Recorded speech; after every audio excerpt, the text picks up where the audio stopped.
Because it was in the stream. I mean, it was a. No, it was like no. You're watching Kucherov. No, I didn't even notice him until like I was walking away. Oh, they didn't want you to see him.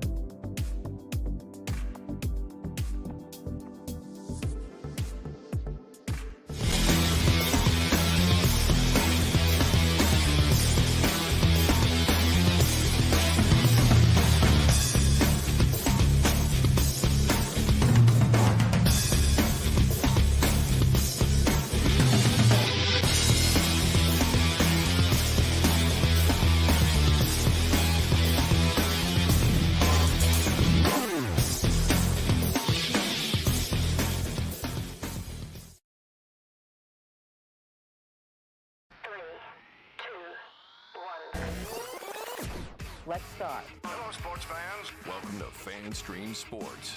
Nothing but pure sports. This is the JP Show. JP, it is so good to hear you back on the air. Stand by. Now, here's JP. All right, happy Thursday, everybody. Back in studio again today, here in our beautiful RHS TV studios. We got a fun show for you coming up today. We're going to get into all kinds of depressing Rays baseball. What the hell's going on with our Tampa Bay Rays? Well, we're going to tell you what's going on with the Rays. That's what we're here for. That's what we're here for.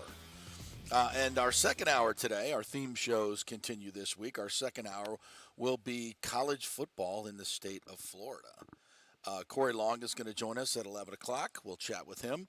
Luke Easterling, who just did a sit-down with Alex Golish at USF, will join us at 11:15, I believe. We'll talk some Florida State. We'll talk some Florida.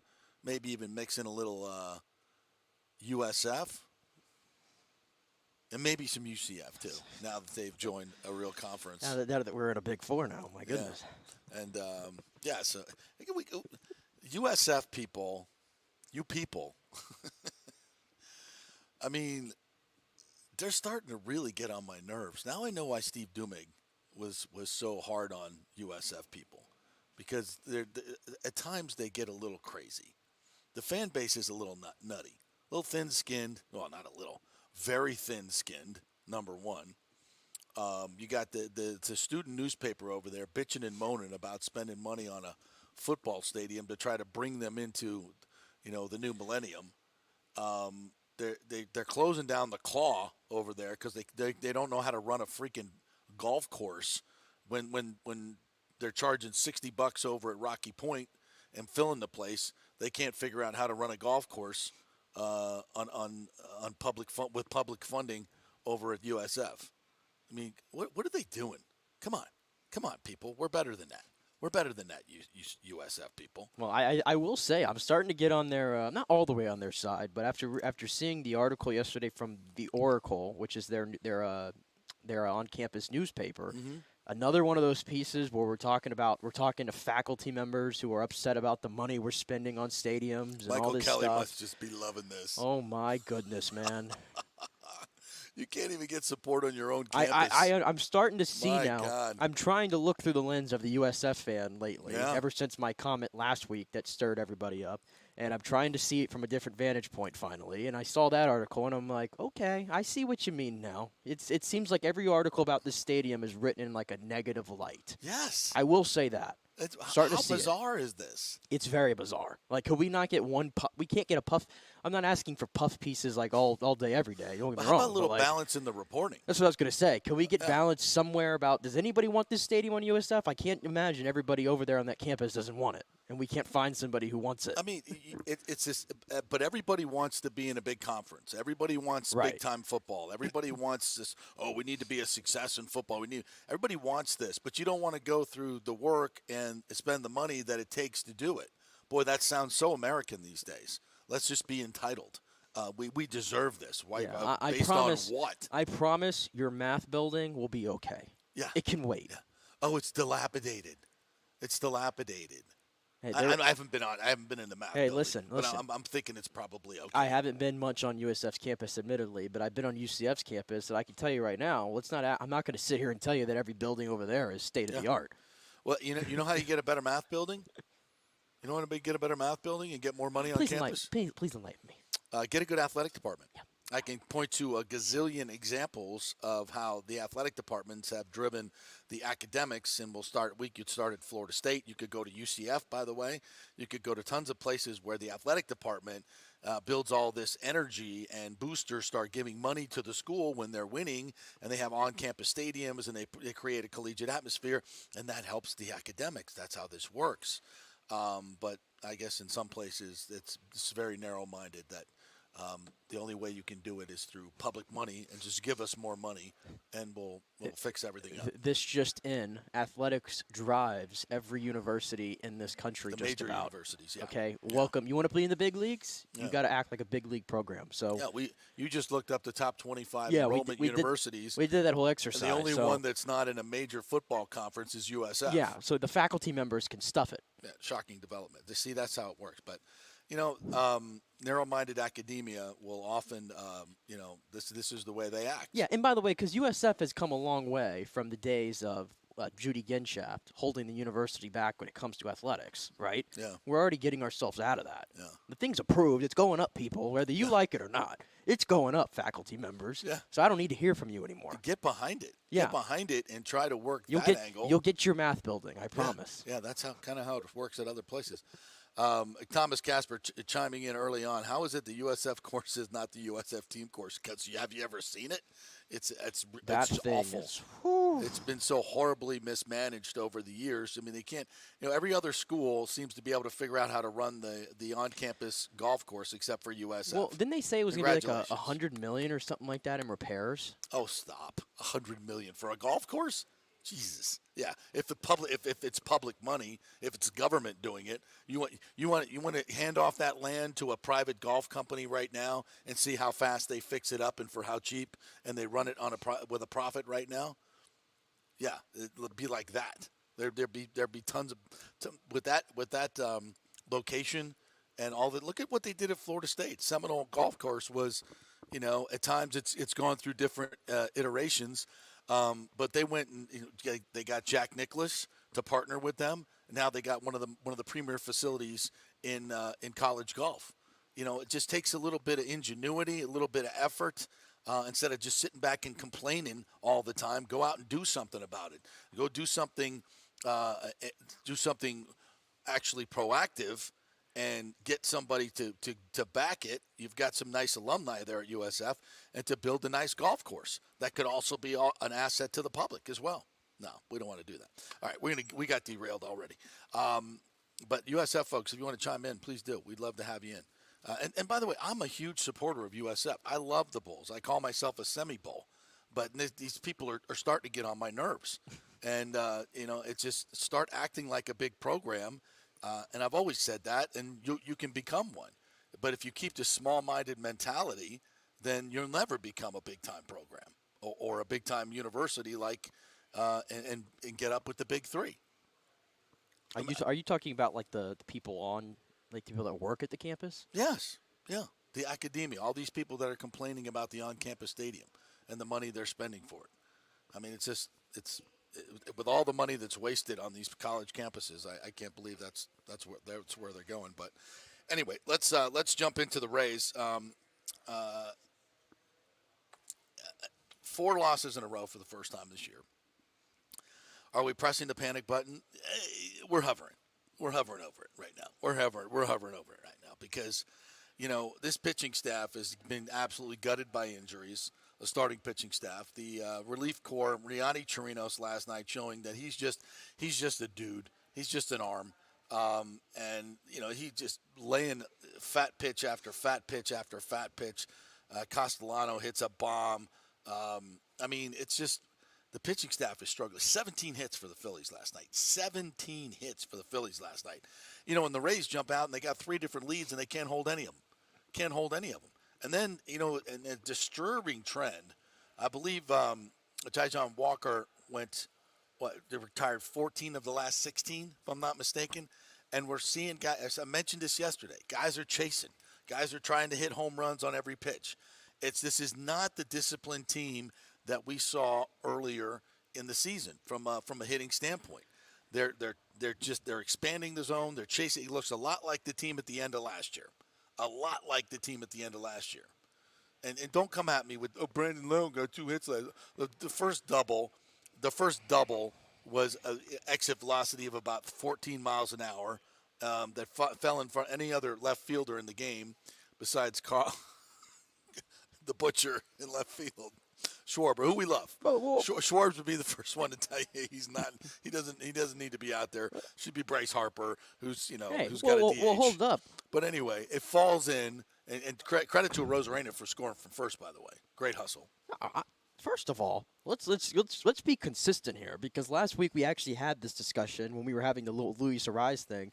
I don't care what the hit looks like. I just care that you got the hit. And you know more than anybody, when you're a struggling hitter, as Brandon Lau has been for the last month and a half, coming off an injury, sometimes you just need a little bit of good luck to go your way.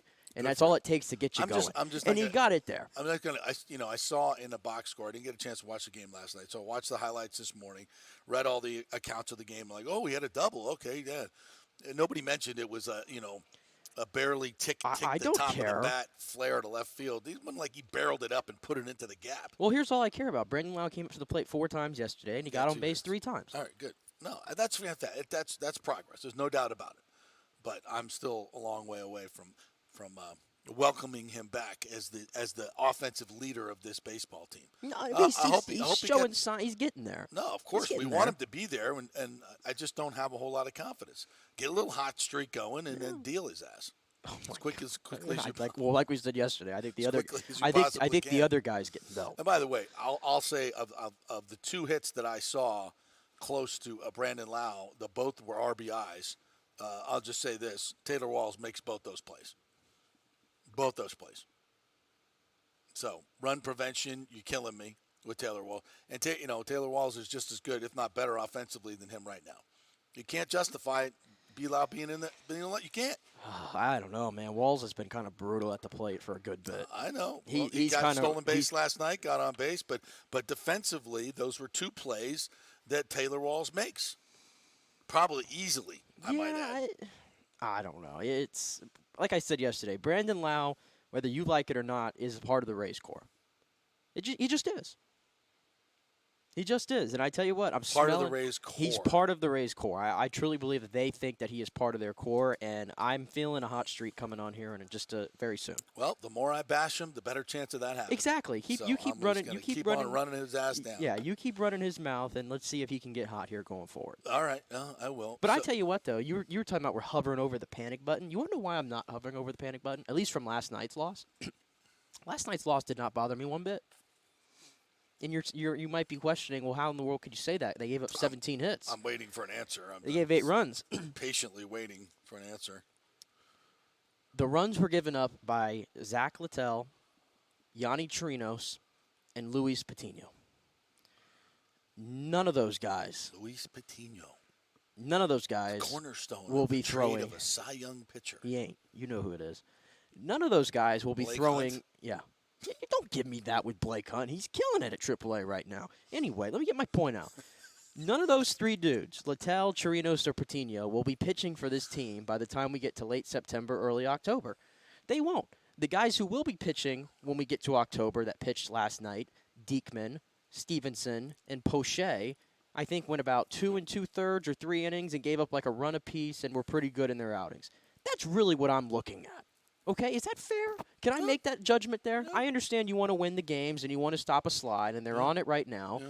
But none of the guys that gave up the runs yesterday and all the damage are going to be pitching when when it matters. At least we hope, right? Because if that happens, we'll be hurt. Cash is just throwing these bums out there hoping they can get a win. Well, no, I mean, he's got to use what he has. This is what we have right now because they're a little banged up. But like I said, I think they're going to be active at the deadline. And another name that's surfacing out there, if you can remember, and he's starting to get some work in the FCL, is your boy Andrew Kittredge, who last time we saw was an all-star. Pretty good. He was an all-star. And it sounds like he's gotten up to a good start. I know he's throwing to rookie guys in the Florida Complex League, but, some people, Alex Manoah, they can't pitch in the Florida Complex League. Give it up 11 runs to rookies. What the hell happened to that I don't know, but he's actually pitching tomorrow, if you can believe it, in the big leagues. And I'm scared. I'm actually scared for him. Yeah. I'm scared for him. But anyway. That could get ugly. It could. But, Kittredge, I think, could be back potentially if we get around August time. And, who knows what will happen. But last time he was an all-star, so you got to factor that addition in. I think the Rays will be okay. I think the Rays will be okay. The Fair guys that point. are the guys that Fair are point. scuffling in the bullpen right now are the guys that probably should scuffle in the bullpen right now. Are not part of the future. Yes, and the Rays on I think Buck Spaceman put it in here 28 and 25 in their last 53, which is alarming. I don't think a 28 and 25 stretch also, is 10 alarming. 10 and 13. Yeah, you can look at The that. last 23. You can look at that, but again, I think they're gassed. I think everybody's gassed. They still have maintained their lead in the division, so it's not really concerning. And they kind of got dealt a bad hand from the schedule going into the All-Star break. They're facing two teams at The the hottest worst teams. time. Yeah. This is the worst time when you're in a slump to try to have to face Philadelphia, who's been red hot, and now the Braves coming in tomorrow for a pregame set. 11 wins in a row on the road. Only team to do that in Major League Baseball in the last 2 years. The Phillies are. Yeah.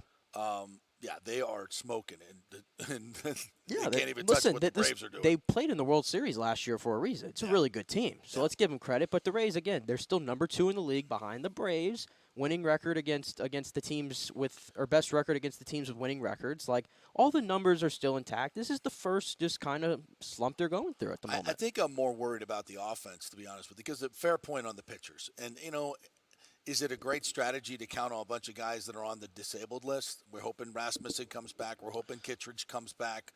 Who else is out there that we're hoping to come back? There's one other name, and I can't remember it right at this moment. So we're hoping these guys. And let's say it. We've been saying it for almost a month now. They got to make some moves at the deadline. They will. I think they got to add a starter, and I think they got to add a back of the bullpen guy. And at this point, I'm thinking they may need a bat as well. Because the bats are just – it looks a lot like – listen, we said it at the beginning of the year. How do you make no moves in the offseason with this? And then we're like, well – and then we said, okay, nothing was there that you really liked. And people overpaid. My God, people overpaid so much in this offseason for hitters. Right. We go look at some of the guys that we were looking at and where they're at right now. So we said, okay, let's see what we got. Let's see what we got. Let's see if Luke Raley can do it. Let's see if Josh Lowe can do it. Let's see if these guys can do it. And guess what? They did. They did. And they got off to a record-setting start, obliterating the competition in historic fashion. But you knew it's baseball. They're going to regress to the mean. And if they're that hot, it means they're going to get that knot. And so we're seeing that knot right now. And it scares me that that lack of confidence that they're showing at the plate right now carries on into the second half, and they become more like that team we saw last year.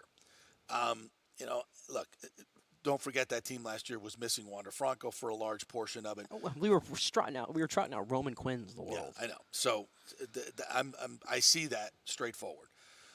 But I'm just a little concerned. There's a lot of bad play creeping into the Rays game right now. But there's bad play, and I know you want to be laser focused and not worry about the other teams. But again, nobody right now in the American League is playing well. Yeah. There's only You're not 3 losing a teams, whole lot and of ground. at least if you go in the last 10, there's only 3 teams who are playing above 500 baseball in their last 10. Yeah. That's it. And your division, one of them is the Yankees, and they're 6-4. Everybody else is playing 4-6 baseball. Nothing's really changing right now with where the Rays are. That's okay. Look. I've said it so many times. Glasnow is the absolute keystone to this season. He's got to be able to come out and perform, and consistently perform as a number 1 or as a number 2, and he hasn't done that. And to the level that he can pitch, and of course that's expected, right? He's just coming off another injury, but we need to get him going in the second half. He needs to be that guy.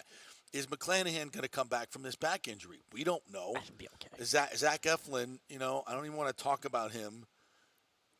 Vis-a-vis, I'm not even going to say the word. I'll just say what's going on with the rest of our pitching staff. Okay, it's like you're just. I'm sitting back there like cringing, just waiting for everybody to get going. Injured. I was gonna point it out. Even It's I awful. don't think we had a show after Glasnow had his last start. No, that which was just Saturday. okay. But I remember watching it, and the velocity was up. Yeah. He was throwing 99 again. Yeah. On a lot of pitches. No, his last 2 outings, he's kept it all together. Yeah, and the strikeout stuff is still there. I'm not really concerned about Glasnow right now. I have no concern for Zach Eflin. I think McClanahan will be back, obviously, right after the All-Star break. And then, we've talked about it. When you get to the playoffs, I think having 3 guys like that, I'll go to bat with those 3 guys over anybody else in the league. Absolutely, but one's on the injured list and one's been oft injured. Well, again, is that it's no fault of the Rays, obviously. It's the luck that it just kind of happens. Oh, don't do that. Don't bring your theories to me right now. Mine, just go see Tom Verducci. He knows a little bit something about baseball.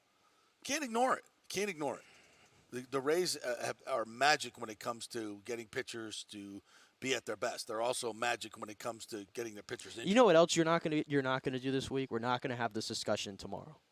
Okay? What?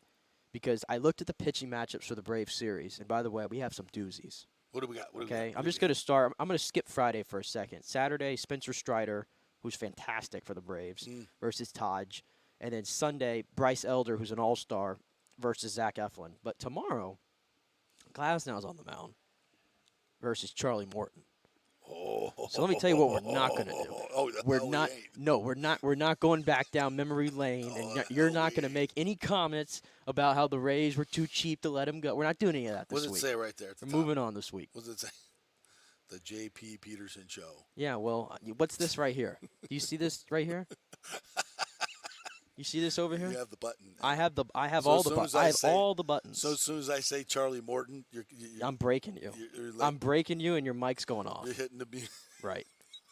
Okay, we'll see. Because last time we faced Blake Snell, you went on a diatribe about the Rays should have never traded Blake Snell. They should never have traded him. At least not for that. Which we know that, but we're moving on. We're moving on.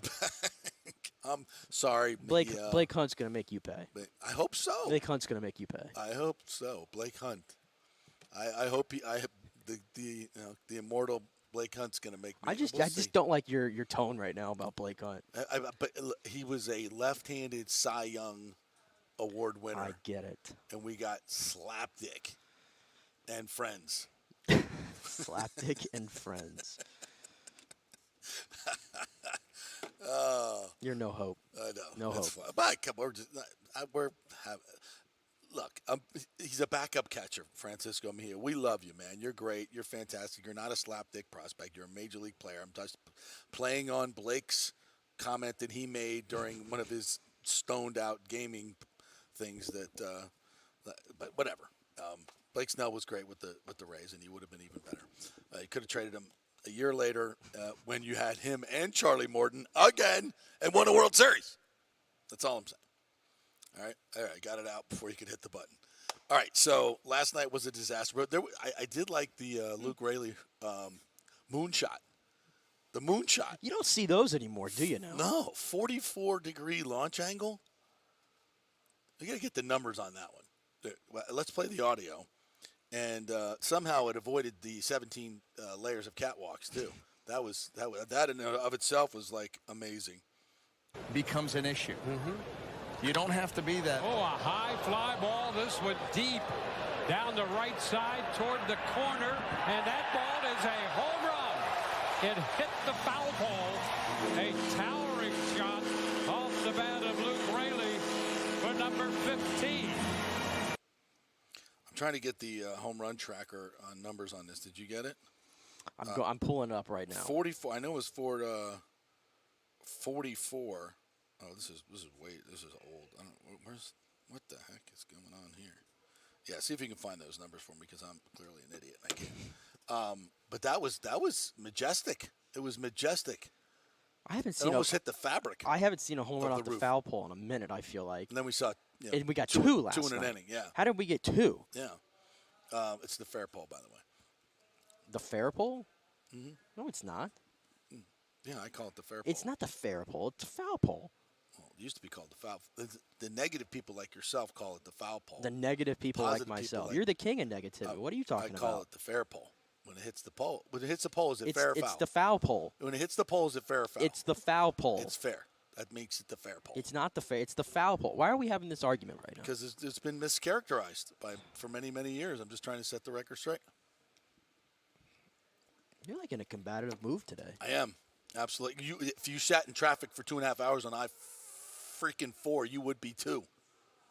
You know what? I did not do that. I had a nice, easy drive over here today. And, prayers for the people that were involved in the accident. I know it looked really bad.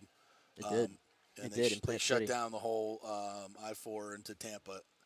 But I did get to do a little backup move I was in the middle lane, 4 lanes. I was in the second to left lane, right?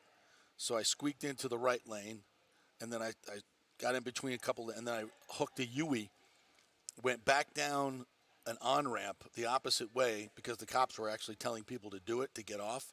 Went down, went around to Branch Forbes Road, got back on, and boom, here I am. Had to make an aggressive move over the top.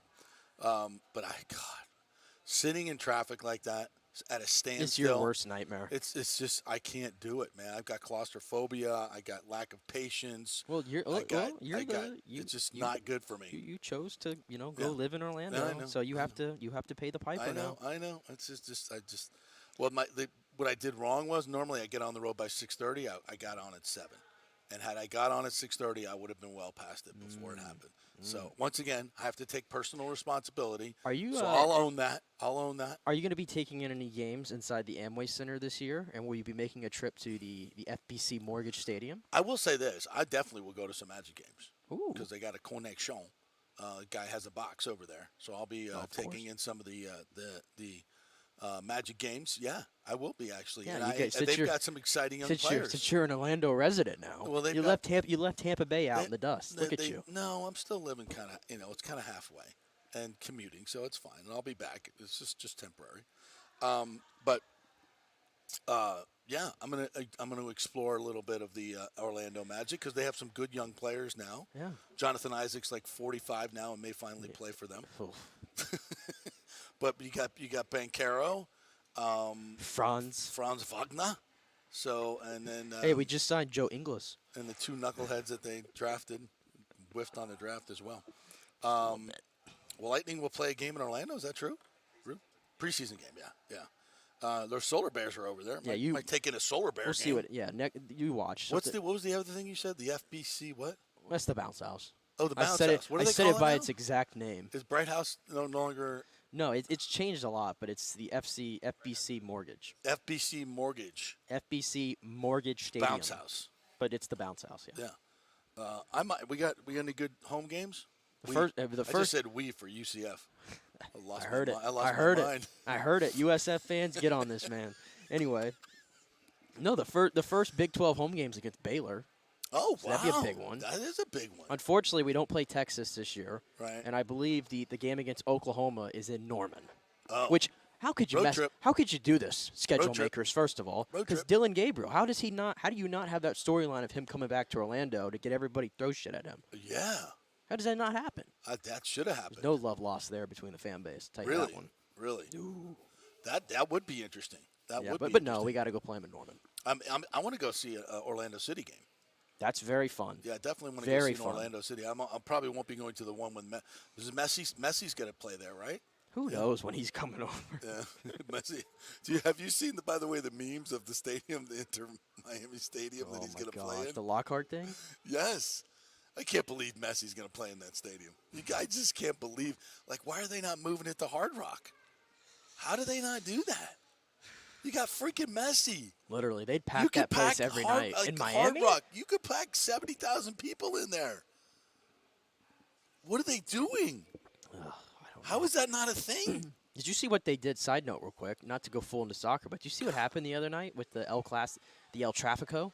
I saw a little bit of something. There was something on Twitter. 90,000 people they put in the Rose Bowl for LAFC versus LA Galaxy, a regular season game. Wow! Straight up shattered the MLS That's not our record. Answer to the Manchester Derby. That's the most intense rivalry on this side. Yeah. Right. The El Trafico is what they call it. Appropriately named. The cartels on one side and the other side. Human trafficking, drug trafficking. They call it El Trafico. I don't know. Is that why they call it El Trafico? I guess so. Between the two traffickers. But my point is, I wish I'd been able to watch it, but I couldn't because it's on Apple TV. It was on Apple TV? Yes. I'm like, don't they have any flexibility for something like that to throw that on like an ESPN? Like, we got no live sports going on. Like, you know? That if there's one thing, maybe my biggest pet peeve about sports broadcasting, or it's sports in general, that is so much worse now than it's ever been. Like back in the day, you didn't even have to look at the guide. You knew where stuff was. NFC is on Fox. CBS has got AFC. Monday Night Football is on ABC. I knew golf is on CBS or NBC. I knew where to go for everything. Now it's I got an Apple TV, I got a Peacock, I got a freaking whatever the strew this is. I got Live Golf on a CW. Where did you get into the Vinny Boombots? It's everywhere. I want like 4 networks. That's all we need. Let's go. Sports on freaking free TV right there. The first 10 channels. They're all there. Your mind's gonna. Your mind's now gonna. I'm like, okay, let me get out of this streaming site, go into this streaming site, go into that streaming site. I got to do 1 on my computer, 2 on my phone. It's like, God, it's awful. Your mind's gonna explode whenever ESPN goes all streaming. Actually, that might be a good thing. I don't then want to we can avoid the program. Back in the good old days, but God damn. No, in this case, it's warranted. God. In this case, it's warranted. You can't even find stuff like the U.S. Open. You can't even find. I want to watch the U.S. Open. It's like that with every. Find the U.S. Open. It's like that with every golf tournament. PGA Tour this past weekend. Ricky Fowler's winning. I'm like, where the F is the golf? Oh, it happened 6 hours ago. And I'm supposed to watch it on tape delay. In the modern era where I could just go on Twitter and see everything. Yeah. We'll watch it on. Talk about stealing your thunder. Well, it's like that for every major too. Like it feels like it comes on. I'm like, I sit down and I want to watch, and I'm like, I'm checking ESPN. I'm like, nope, not there. Yes. And I go to the Golf Channel. I'm like, nope, not there. And I'm like looking around. I'm like, where the hell is this thing? TNT. And then they're telling me TNT's doing golf. And they're telling me I got to go on Masters.org to like watch the show watch it for a few hours. And I'm like, so now you're limiting me to my phone or my laptop. Like, what do we? That I know. That I don't understand at all. Well, I do understand why they do it because of the scarcity and protect. I get all that, but it's like we're playing when the Masters is on. Dustin Johnson, not this, but Tiger Woods. I mean, the greatest players in the world are playing Augusta National, and I can't effing watch it on television in 2023. Oh no, or they have what it are on. We doing? Or they have what it on. What are we doing?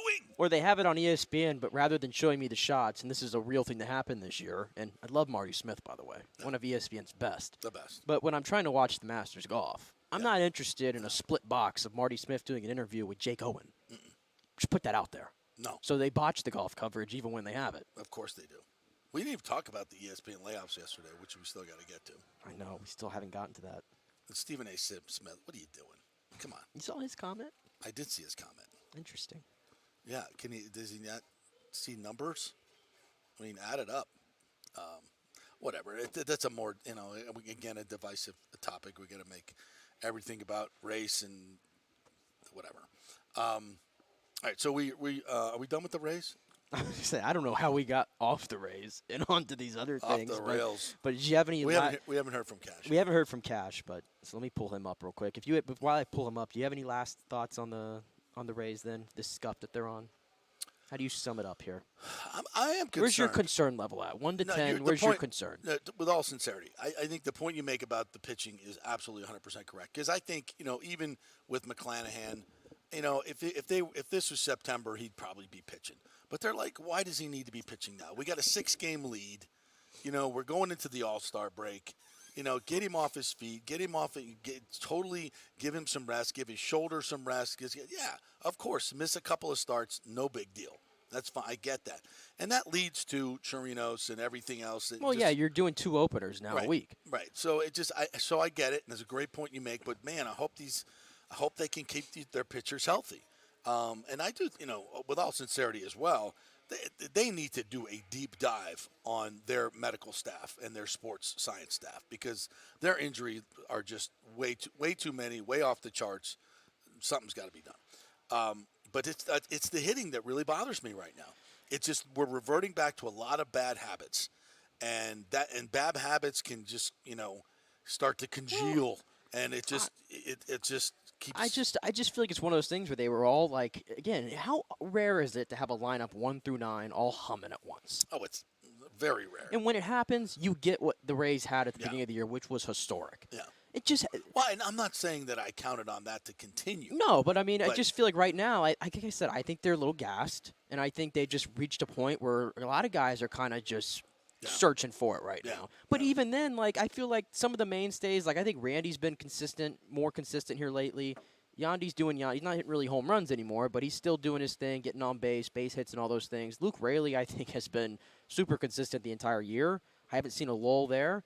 Josh Lowe seems like he's getting better at bats. I'm trying to see who I'm missing right now, but I don't think the lineup is that big of a concern. I really don't.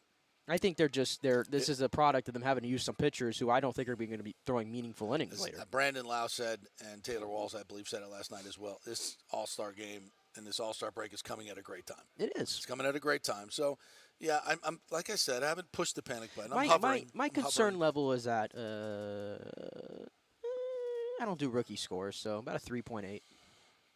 Out of 10? Yeah. I'm just not that concerned. I'm a 6.5. Okay. Inching up towards 7. Okay. So, but we'll see. We'll see. All right, let's hear from Cashy. I'm sure he's really concerned.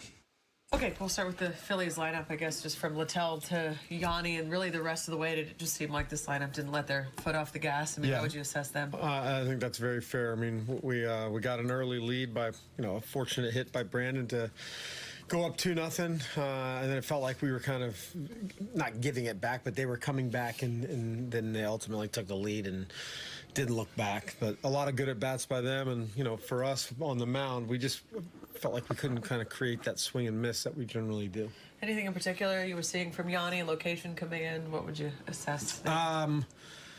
No, I mean, he threw. I felt like he was throwing strikes. You can always benefit by the controlling the count as much as possible, but it looked like whatever he was featuring, Philadelphia's lineup was ready for. And then the offense, obviously a hot start, but then kind of went quiet after the third inning. What were you seeing from the at-bats? Walker got his split going. He had the split that was going straight down and then the split that was running away. And I don't know if that's by design or not, but that's two tough pitches to try to appreciate in the same at-bat. Littell obviously had the strong first inning, then a couple of hard hit balls in a row there. Just anything you saw different coming out? Not really. I mean, hard hit balls throughout the night by some really good Philadelphia hitters. How does this affect you guys going forward? You mentioned having to rely on the bullpen. Yeah, Armstrong will start tomorrow, and then we'll kind of probably run a bullpen day. Will you need to make a move to refresh your bullpen? We'll probably talk about it here in a minute. There's a chance. How hard is that to do on back-to-back nights? Nah, I mean, if it's not easy, but I wouldn't say it's hard. If that answers it. We've got enough practice at it and plenty of reps at it, so we should be pretty decent at it now. But our pitchers seem to, when they're right, they're pitch efficient, and we can line things up. You get a little nervous when you're running down the 8th and 9th inning. There's not too many guys behind, Pete or Jason. That's going to happen. Is it good to see Lau on back-to-back nights make contact? Yeah, it's good to have him in the lineup, but back-to-back nights. The 2 hits today, I think, and a walk in there. He looked good swinging the bat. The double on the first pitch curveball, and then also the bloop single over Turner's head. So Brandon's a big part of our offense if we can just keep him on the field. Riley's home run, one of the highest you've ever seen? Yeah, that was pretty high. That's a strong guy that can. I don't even know how hard was it off the bat. It's a 44-degree launch angle. Launch angle, that's high. Yeah, it went a long way. 44-degree launch angle. Yeah. So another loss. That's 4 in a row, and they go today. Who's going today? We have Sean TBD. Armstrong is Armstrong, the opener today. I'm not sure who's following him yet. Well, they better get it together. It's a good Phillies team. Hopefully they can salvage one here, and then the Braves come in for 3, which is going to be epic. They will not open the upper deck as of yet, despite my they'll sell a bunch of $90 tickets more, and then they'll open the upper deck. But they're showing it as a sellout, right? At least last time I looked on the Friday, Rays Saturday, website. and Sunday. At least Friday and Saturday, yeah. All right, that's going to be fun. Cannot wait. And we'll preview that series coming up tomorrow, see what they do today. All right, we'll take a break, and when we come back, we're going to get into some Bucs stuff. Carlton Davis had a very, very interesting quote that is going to corroborate what I have been telling you people, and people call me crazy again. It's half true. But at least this time I was right again, and I want to show it to you, talk about it when we come back. We're brought to you by the Jeeves Law Group, JEEVESLawGroup.com. If you have been involved in an accident or your car has been totaled and you don't think you got a great settlement, probably did not. That's something they specialize in. Go get your money. It's a free call. Just go to JeevesLawGroup.com and contact them through the website. Back in 3.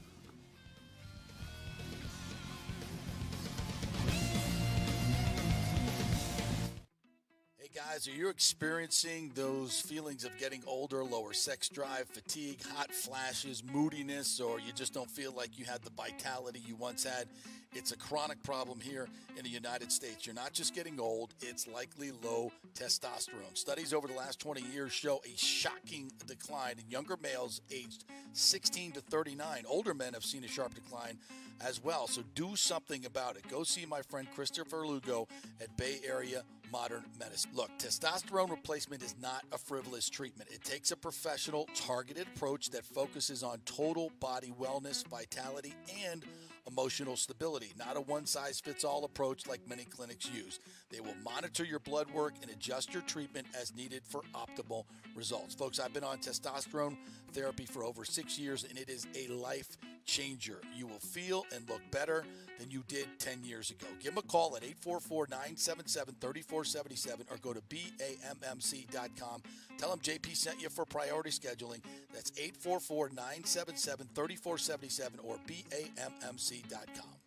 JP here for the Jeeves Law Group. Have you been injured in an accident, in an auto accident, truck accident, motorcycle accident, at work, or at a place of business? Well, call the Jeeves Law Group and get the personal attention that you deserve. I made the mistake many, many years ago with going with one of the bigger law firms, the national law firms. And let me tell you, getting a call back from those folks was next to impossible. Weeks and weeks would go by, never get a call back. That doesn't happen with the Jeeves Law Group. Personal attention is what they're all about. When you call the Jeeves Law Group, you will be part of the family. They will represent you in a vigorous and aggressive way against the insurance companies. These larger companies will promise bigger settlements, but it's the Jeeves Law Group that will get you the best results. If you're tired of dealing with these bigger law firms, check out the Jeeves Law Group. Go to JeevesLawGroup.com, tell them JP sent you, get a free consultation. It's the Jeeves Law Group. Scott Jeeves has been representing clients in the Tampa Bay area for over 25 years. Give them a call. It's a free call, 727-894-2929, 727-894-2929, or go to JeevesLawGroup.com.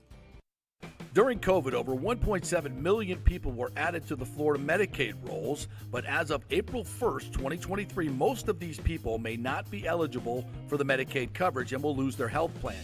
If you have been notified you are losing your coverage, don't freak out. It's very likely you can apply for a federal subsidy under the Affordable Care Act. Just call 877-652-0244. Our representatives will walk you through the whole process, get some basic information on your income, number of kids, and then they'll find a plan that best fits your needs. In fact, with the new laws, 90% of Americans qualify for reduced or free health care. You can select great plans like Florida Blue, that's my carrier, love them, paying $800 left after making the call. 877-652-0244. Our highly trained professionals know all the intricacies of the new laws. They will do all the work, you save tons of money. So if you're being dropped from Medicaid, fear not. Call 877-652-0244. Get real health insurance, free doctor visits, free blood work, no deductibles. 877-652-0244. Hey, JP here for Extravaganza Productions Incorporated, EPI. You've probably seen their purple logo at so many events that you've gone to. They are based in Tampa. And for over 33 years, they've been creating and producing conferences, meetings, and special events, the biggest to the smallest. Solid reputation of delivering the best audio-visual, sound, lighting, entertainment, video production, and decor on time and on budget. I've worked with them with so many big events. The Warrior Games, which was an Olympic-style event all over Tampa Bay, from McDill to the Convention Center to USF. They did it flawlessly, made it look big and fantastic. I've worked with them on small events as well, large and small meetings and conferences, sporting events, fundraisers. If you got a fundraiser, you don't know the logistical way to pull it off, they'll take care of everything. Entertainment events, branding events, grand openings, so much more. The folks at Extravaganza Productions Productions are the most professional and the best. I've worked with them many times. They are fantastic. You can contact them through extravaganzaproductions.com or call 813-621-4700. Extravaganza Productions, they are awesome. Coming back at you. Now, more with JP on FanStream Sports. It's only just begun. All right, welcome back to the JP Peterson Show, brought to you by Bay Area Modern Medical Center. Chris Lugo and his team will get you right if you're looking to lose weight. Testosterone replacement therapy, hormonal therapy for ladies as well. You want to lose weight, he's got all these great programs over there, and we'll do it safely and not just lose your muscle like many are doing with Ozempic and just becoming skinny fat. Don't want to do that. That's why Bay Area Modern Medical Center and their team over there is so good. They look past the obvious stuff and the trendy stuff, and they make sure that it has solid footing and it works for people and it keeps you healthy. They don't do that trendy stuff. So if you're looking to lose weight and do it safely and do it right and get into great shape and change your nutritional makeup, Nick Geddes, it's Bay Area Modern Medical Center, BAMMC.com. All right, so we're going to talk a little Bucks here. And by the way, we have our college football theme coming up in the second hour. Corey Long's going to join us. Luke Easterling's going to join us, who sat down with Alex Golish. And Golish.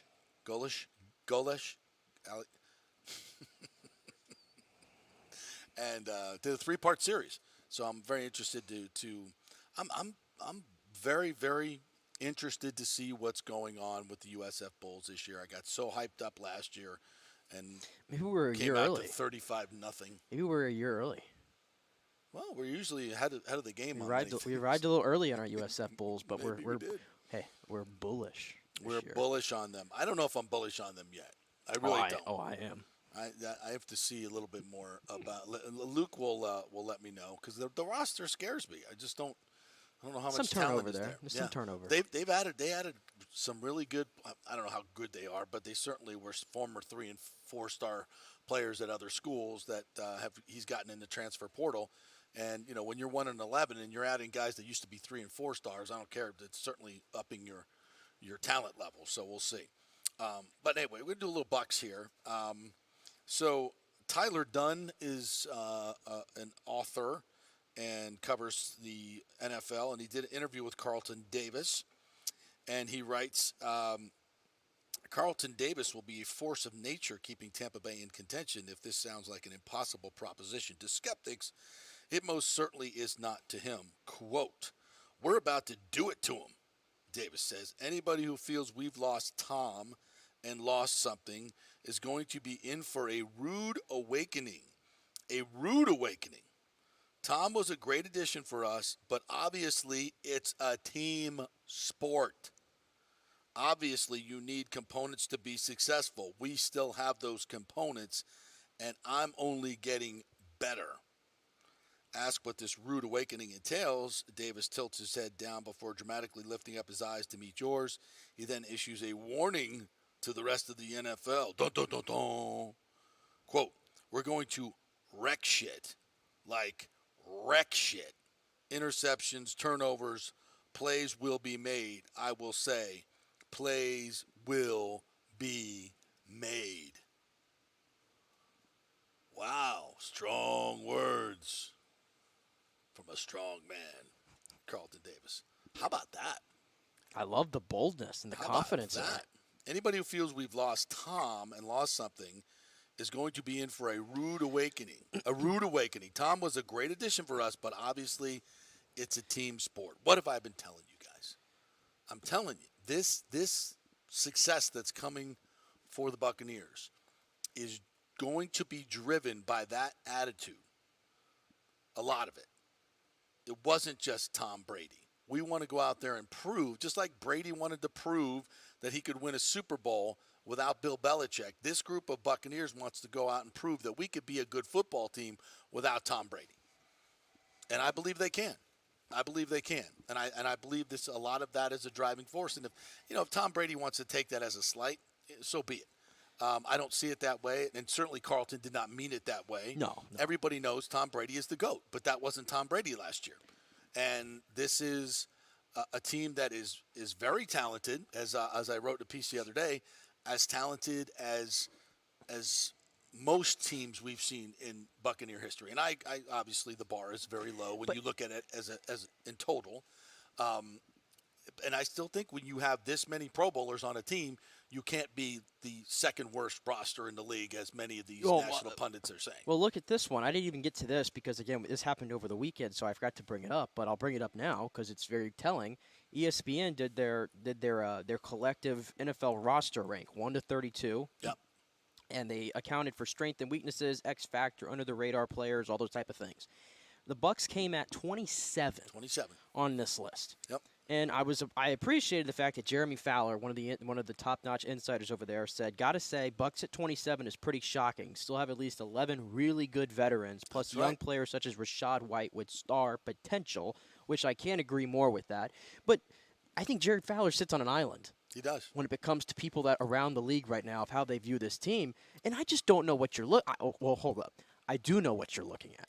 You're just looking at the quarterback position and making an assumption and moving on. Lazy. But I do the same thing. Like I was watching The Herd. I think I want to say it was on Monday, and they were talking about Derek Carr, and he was talking about the NFC South, and he mentioned the Panthers and the Saints as the two teams to beat in the NFC South. And then his McIntyre goes, "Well, I think the Falcons are a big deal." And they talked about it for like 5 or 7 minutes. The Bucs didn't come up one time. So the Bucs aren't even at the tip of their tongues, obviously. And I'm just like, what is so different about the Bucs compared to the Falcons, compared to the Panthers, and compared to the Saints? Somebody needs to enlighten me what's so different about these situations. How many Pro Bowlers do the Panthers have on their roster right now? How many Pro Bowlers? Well, why don't we do the exercise real quick? Not many. Not many. Let's do the exercise. And listen, I understand that's past performance, but those players are still in their prime. I would say Mike Evans is still, maybe on the back nine, but if he is, he's on hole number 10. I will put this out here, okay? Miles Sanders, Adam Thielen, DJ Chark, all good players in this league. Are they a Pro Bowl level player? And solid players, but they're not Pro Bowl level players, right? Yeah. Well, Thielen was at one time. Thielen, but I'm talking about what you are right now. Yeah. Okay. Let's see. Go to defense. Derek Brown. Good player. Good player. Brian Burns, obviously a fantastic player. Good player. J.C. Horn, fantastic player. Outside of that, I see a young team that has some potential. So you have 5-6 players and a quarter and a leprechaun for a quarterback. Oh, he's small. He's so small. I wrote a story about him yesterday, and I was going through like video and footage from like camp. Man, I don't like to make determinations on stuff like that, but wow, he is like, it's so skinny in his arms. Yeah. I wish him the best, but it looks a lot like Tua. They can't handle the rigors of the NFL at that size. Well, okay. Well, let's go to the Saints then, because everybody's picking the Saints to win this division. Yeah. Derek Carr, is he a Pro Bowl level player? He makes the Pro Bowl a lot, but that's because a lot of people vow out. But no other quarterbacks want to go. Is Derek Carr a top 10 quarterback in the league? Top 10? I would say no. No. On the cusp. His numbers suggest. I think he's somewhere in the 12 to 18 range. Yeah. Okay. All right. He's a good quarterback in this league. Yeah. He's the most proven quarterback in this division. Right. Is Alvin Kamara a Pro Bowl running back? Yes. Is he on the downside of his career with a suspension potentially looming? Yeah, he's got a 6-game suspension coming. Okay. And he's probably on number 12 because he's a running back. Okay. He's probably on 12 or 13 on the back nine. Chris Olave, he's a Pro Bowl. He's fantastic. Stud. Michael Thomas, Passed. What am I doing there with him? Passed. The offensive line, Ramchick is obviously one of the best right tackles in the league. I think their O-line's a good O-line. I'll give them that. Mm-hmm. Okay, defense. Cam Jordan. They've lost a lot. Cam Jordan, obviously, but he's older. On the back nine. He's older. Demario Davis, really good, but he's older. Mm-hmm. Tyrann Mathieu, getting up there in age. Mm-hmm. Marshawn Lattimore could be a bit of an enigma at times, but I think he's a good player. Mm-hmm. So I just gave you 4, and 3 of them are over 30. Yeah. Okay? So tell me, young man's game. Again, I just went through those 2, and I like it. I'm not going to go through Atlanta because I like Atlanta, but I'm going to probably say they're still at least a year out for being a contender. Yeah. And then I'll still very unproven at quarterback as well. And then we'll go to the Bucs. as I unsync my thing there. All right. Mike Evans, Pro Bowl player? Yes. Yes. Chris Godwin, Pro Bowl player? No doubt. Tristan Wirfs, Pro Bowl player? No doubt. Ryan Jensen, Pro Bowl player? No doubt. Okay. Defense. Coming off an injury, but yeah. Defense. Vita Vea, Pro Bowl player? No doubt. Levante David, Pro Bowl player? No doubt. Shaq Barrett, healthy, Pro Bowl player? Let's see. Let's see. Jamel Dean. It would have been the top free agent corner on the market. Highly regarded. Highly regarded. Carlton Davis, probably in the same Highly thing. regarded. Antoine Winfield, obviously. Highly regarded. I think, and those guys are all younger than the core that we're talking about that Don't exists forget about the in greatest New Orleans. linebacker to ever play the game. Come alive at 45. Well, I conveniently skipped over him, didn't I? Well, we got to throw him in there. I guess so. If we're talking about Pro Bowls. But and point, watch it, and Kalijah Kancey, watch out. But again, watch my point is there. Like I just went through the three teams right there that I think are the three big players here, and I don't see a lot differentiating these three teams. No, I don't get it, and yet I see these rosters constantly ranked above the Bucs. I wonder how many of these national pundits just look at the head coach and go, "Come on, man." Dennis Allen. You want True. to go down that route? Right. What's he won in his career? Nothing. I mean, Arthur Smith, he gets praised a lot for some of his creativity and stuff, but Again, I'm still what does waiting he to want? see. I'm still waiting to see. Yeah. Frank Reich, I think, has had his moments. I'm encouraged by him in Carolina because I think Jim Irsay was just a disaster with him. Right. But still, is he uncertain? He probably goes in that tier still. Well, I mean, he's won division titles. Yeah, He's in a got very he's got a very weak division. Yeah, he's got a resume. He's got a resume.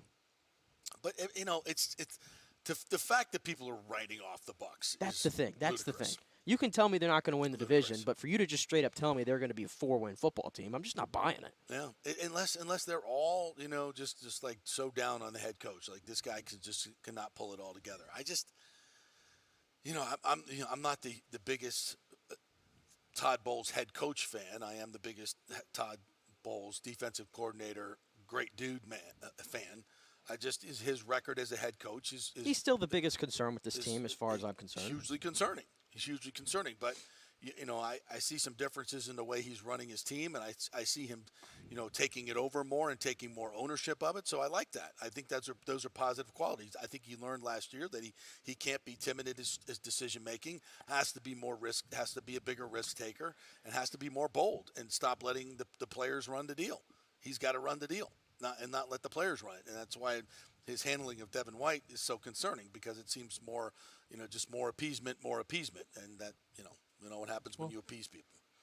He's no good. I do wonder though, like the back half of that comment. The first part of his comment is going to get a lot of play, but the back half of it, where he said, what was the verbiage there? That they're going to take the ball away and they're going to force turnovers and they're going to do all these things. I'm like, I like seeing that confidence from some of these corners here. I think like being confident as a corner. Oh God, is everything. Yeah, it's everything, and I think look at Dion. Yeah, exactly. And I think both of these corners have struggled in that department when it comes to the ball hawkness. In this quote, he said "wreck shit" twice. Yeah, there you go. With emphasis. With oomph. Yeah.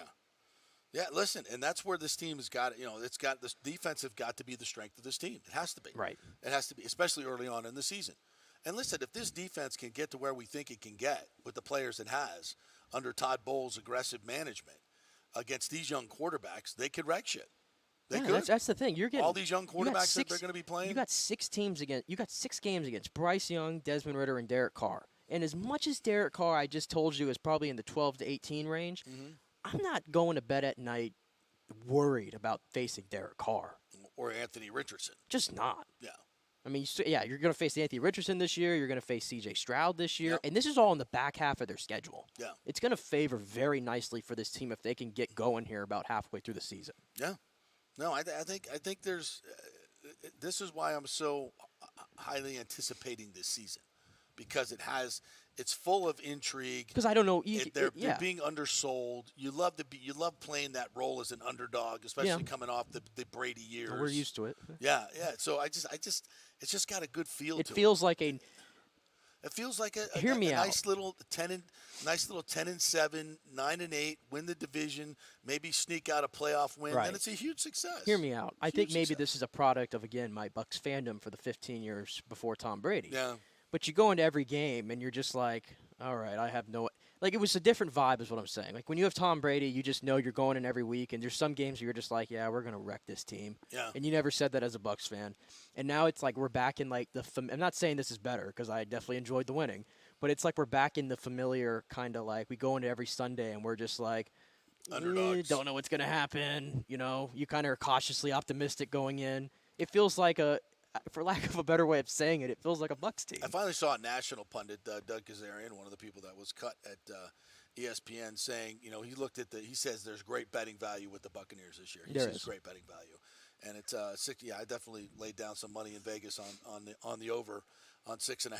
I think and there's, I think, the over-under on Chris Godwin yards, 750. That's it? Yeah. 750. Yeah. For Chris Godwin. Yeah. Now what? A year and a half removed from an ACL. Yeah. Wow. Yeah. That's got to be one of the easiest. That's one of the bets. most disrespectful prop bets I think I've ever seen. Yeah, it's disrespectful, but it's juicy. Jump on easy. Jump on that one. That's easy. It's very easy. All right, we'll take a break. We'll come back on the other side, and Corey Long's going to join us. And our college football hour, our theme shows continue as we take a look at all the teams in the state of Florida and maybe some of the national ones as well, and check on the state of college football in Florida. So it's not far away, folks. It is not far away, about 6 weeks away from the opener. So college football extravaganza coming up next. Stay with us.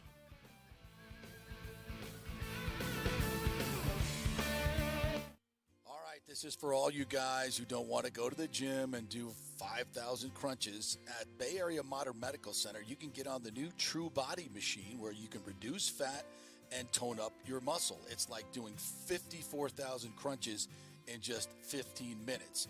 Define your body as you see fit. True Body offers personalized muscle stimulation that delivers the equivalent of those 54,000 crunches in just 15 minutes. Just get in touch with them at Bay Area Modern Medical Center, BAMMC.com. Chris Lugo and the team over there will set you up on True Body and get amazing results. Non-invasive with comfortable and little to no pain and zero downtime. You can isolate and target those areas that you want to improve and treat multiple areas simultaneously. It's an amazing machine. So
As of April 1st, 2023, most of these people may not be eligible for the Medicaid coverage and will lose their health plan.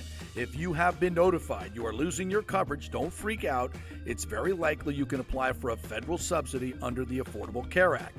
Just call 877-652-0244. Our representatives will walk you through the whole process, get some basic information on your income, number of kids, and then they'll find a plan that best fits your needs. In fact, with the new laws, 90% of Americans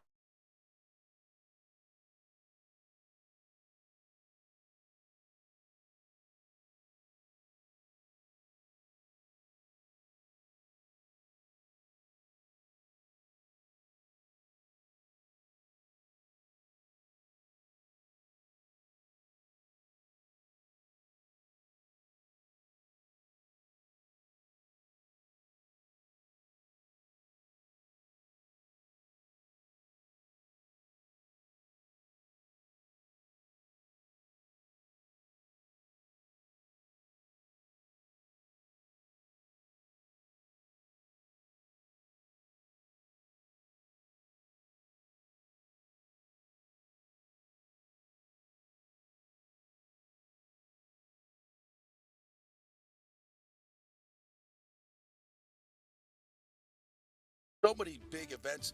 The Warrior Games, which was an Olympic-style event all over Tampa Bay, from McDill to the Convention Center to USF. They did it flawlessly, made it look big and fantastic. I've worked with them on small events as well, large and small meetings and conferences, sporting events, fundraisers. If you got a fundraiser, you don't know the logistical way to pull it off, they'll take care of everything. Entertainment events, branding events, grand openings, so much more. The folks at Extravaganza Productions are the most professional and the best. I've worked with them many times. They are fantastic. You can contact them through extravaganzaproductions.com or call 813-621-4700. Extravaganza Productions, they are awesome. Let's go. Right now. Back to the show with JP on FanStream Sports. All right, welcome into one of our now infamous and famous theme shows, and that's college football 2023 in the state of Florida. It's going to be very interesting to see if some of these great programs can bounce back from some subpar years, if Florida State can take that next step into serious contention for the ACC, and some even believe the national championship. Year two in Florida. For that coaching staff, will they be able to take a jump? Probably not, given their schedule. UCF is starting in the Big 12. USF has a new head coach. We'll talk to Luke Easterling. He had a three-part series in Athlon Sports with a sit-down with Alex Golish, the new head coach at USF. So we'll get into all of it here. We might even mention Miami, but I don't know. We'll see. Do we have to? Yeah. I still think they're in a little bit of a rebuild mode, but don't ask them that because they win the offseason each and every year. So we shall see. Mario Cristobal in his second season, what will happen down in Miami. Recruiting has gone pretty well, but the on-field results have not. So we will start by bringing in our college football analyst, one of the best in the business, the great Corey Long, who joins us here and also covers the Bolts and did rightfully predict on this show that Ross Colton would be moved. What's up, Corey? How are you, my friend? I'm doing well. I just got a refrigerator delivered to me, which is very exciting because I hated my old refrigerator. So yes, that's a big day. You get the old ice and water in the door, of course. Oh yeah, I got French doors, got everything. So nice. I didn't need it to connect to Wi-Fi. I don't need my fridge knowing where I am. I like to keep our relationship strictly, food based. So you and Keenan Thompson aren't doing the talk to the appliance thing? Okay. No, not at all. I don't need my refrigerator knowing where I am. That's so true. Just make ice. Exactly. Keep shit cold. That's all we need here. We don't need more Exactly. Keep it cool. Freeze what I need you to freeze, and we're good. Technology could be a bitch. Tell me about it. So you've been following these programs in the state of Florida for quite some time, so I wanted to kind of get your thoughts on all of them, where they are right now. And we'll start at the top with clearly the best team in the state, and that would be my Florida State Seminoles, coming off a 10-win season and bringing – I think Mike Norvell has done just a ridiculous job in bringing guys back like Jared Verse, who would have been a top 10 pick. I mean, I guess they're paying their players better than they would pay them in the first year of the NFL or something. I don't know, but they're getting it done. I mean, their battles ends I think it's called the Battle's End Yeah. group, really deserves a lot of that credit for raising that money. I mean, those guys were not cheap to bring back at all. I mean, you're talking anywhere from Jordan Travis to Fabian Lovett to Jared Verse. This was an expensive off season for them to keep guys around. But you got any idea how much? You have any idea what? Because the NIL numbers are all over the board. Nobody really knows. Do you have any idea how much these guys are getting? I've heard. I can only tell you that I heard that Jared Verse was they had to back up the truck for him. It wasn't very simply a $250,000 deal. It was a couple million. Large scale of money. It was not necessarily Caleb Williams type of money, but it was enough to make him very happy. Okay, and that, you know what? Yeah. I think that's good for college football. To be quite honest, I agree. I have no problems with these guys. In a world where the doggone assistant, or an assistant to a regular staff coach is making over $250,000, $300,000. I have no problem with the guys actually doing the work on the field, making money. Right. You know. Oh, but they get a free education, Corey Long. They get a free. They get a scholarship. I mean, if this is, Jared Verse. I think in the recent ESPN mock draft he was 5th. Yeah. So we'll be conservative and say, all right, he's the first half of the first round pick. Well, he's still walking into a 4 or 5 year deal worth several $1 million. Yeah. So if you're gonna have to pay him near that value to get him to stay. $30 million, yeah, absolutely. So that's what they're worth. And by the way, they charge prices for tickets at Florida State, and they get TV money as well, just like the pros do. So maybe these players do deserve a little bit of money. Yeah, maybe, absolutely. But when you look at this team as a whole, with obviously with Jordan Travis coming back at quarterback. He can run. He's become a tremendous thrower of the football. But the key to this FSU team is their running game. They averaged over 200 yards went over 200 yards a game rushing in their last 7. And even though they lost Trayshawn Ward, Trey Benson comes back. Toafili is back. They got the young freshman who's maybe the best of the bunch. And an offensive line that is just as good as they've had there since probably their national championship year. So it's a running offense, and that's what Mike Norvell does. But it also has Johnny Wilson and the transfer Jaheim Bell from South Carolina, and the transfer from Michigan State, Keon Coleman. From Michigan State. I mean, they are freaking loaded, bro. It's as good an offense as you're going to see in the country, with the way that they can balance it, with the ability for different guys to get big plays. And you've got a quarterback that, if he can avoid the big losses, he can kill you in the running game as well. They've done a really good job early in this transfer portal era. I can't think of a team who's done a better job. Maybe USC, but you have to think, the transfer portal, the economics in the transfer portal are going to change, significantly.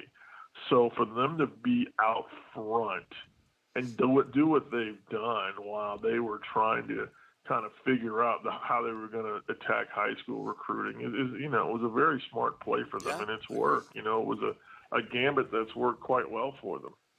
What do you think about the FSU defense, though? They got Verse back. They got Lovett back, like you mentioned.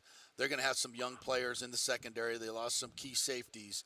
But I think their linebacking is going to be so much better as well. They get Tatum Bethune back and Kalen DeLoach. What are your thoughts on the defense?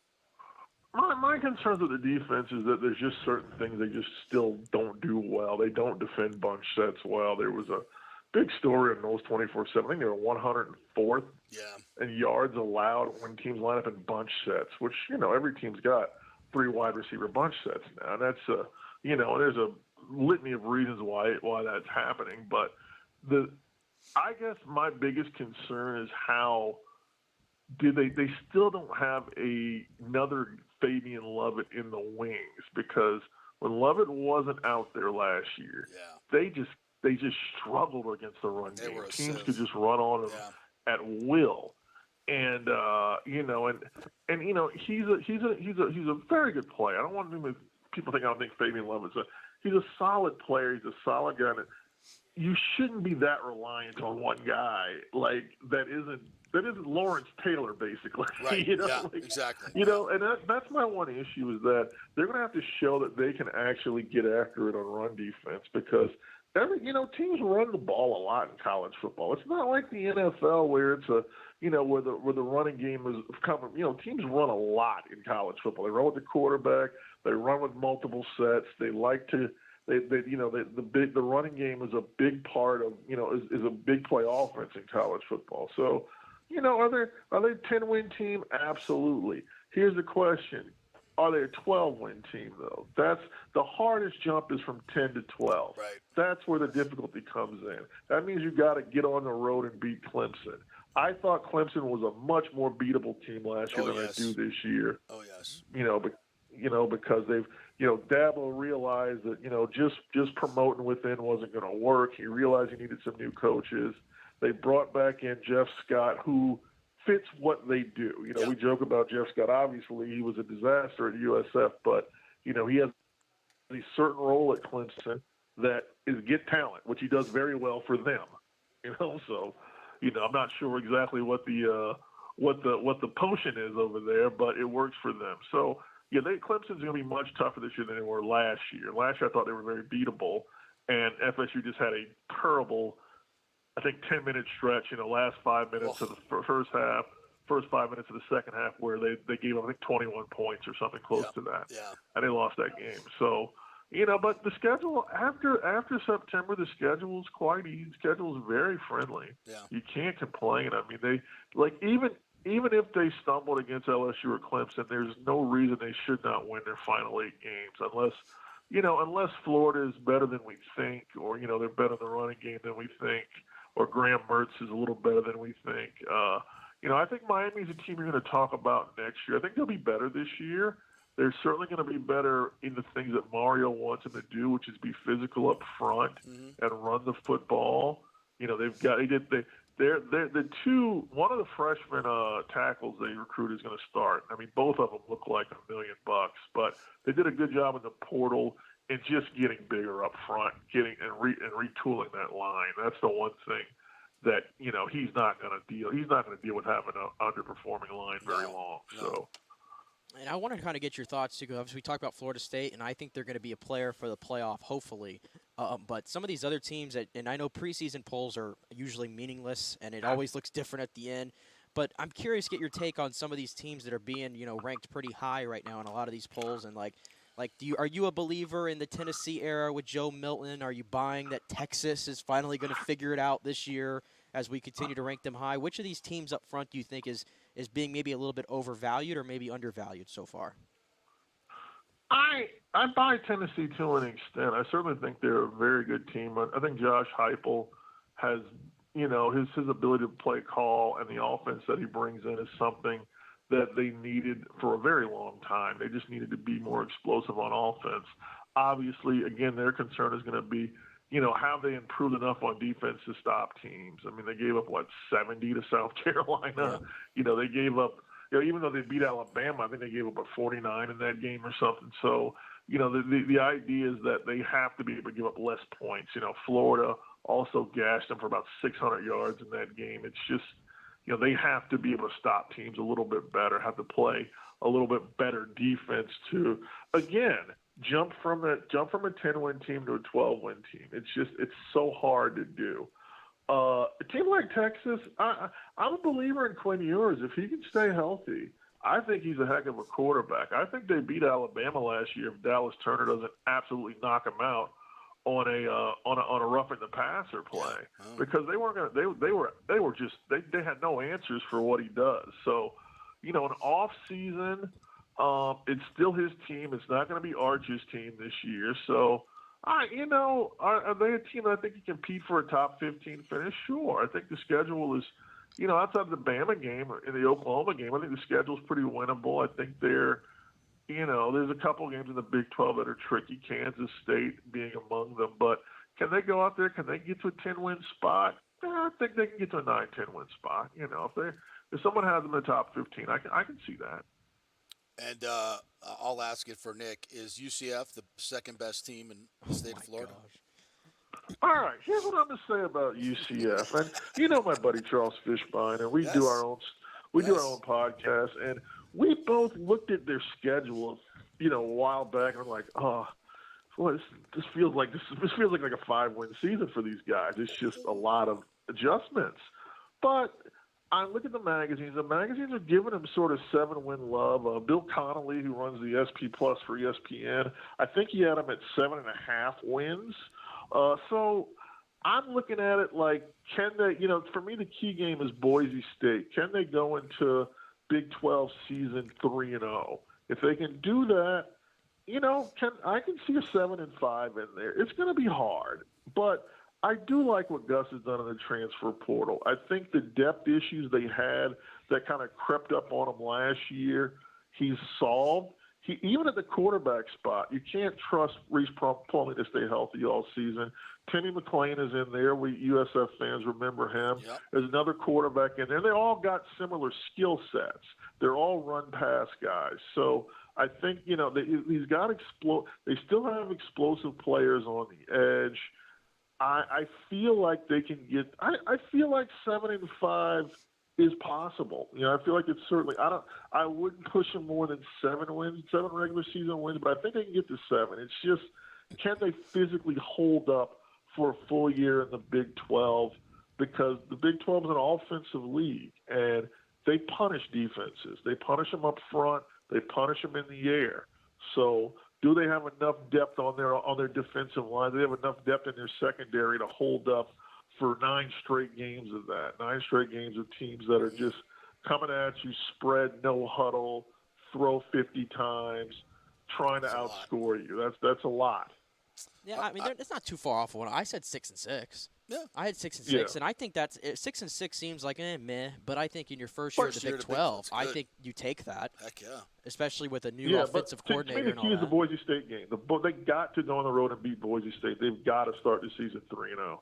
Right. They really do. They got to give themselves as much of a margin of error when they get in there, because I think they open Kansas State, Baylor, and then maybe I'm not sure what the third game is on that. But Kansas State won the conference last year. Chris Kleiman is. I think he's a top 5 coach in college football. I really do. I think he's one of the best out there. And Baylor's going to be tough this year. That is a tough, big physical team to face. And these are things that's the main. You want to know the difference between the AAC and the Big 12 is going to be every week. Size. You're facing big horses. Yeah. You don't get there's no Tulsa in there that you can have. There's no 1 week where we get to play that poorly performing East Carolina team or something. Even Lance Leipold has Kansas at a bowl team level now. They're all just big horse teams. They come in and you're just like, how do they have so many guys over 6'6" that are walking through these doors? They all look good off the bus. It's big time college football, man. It's a step up, no question.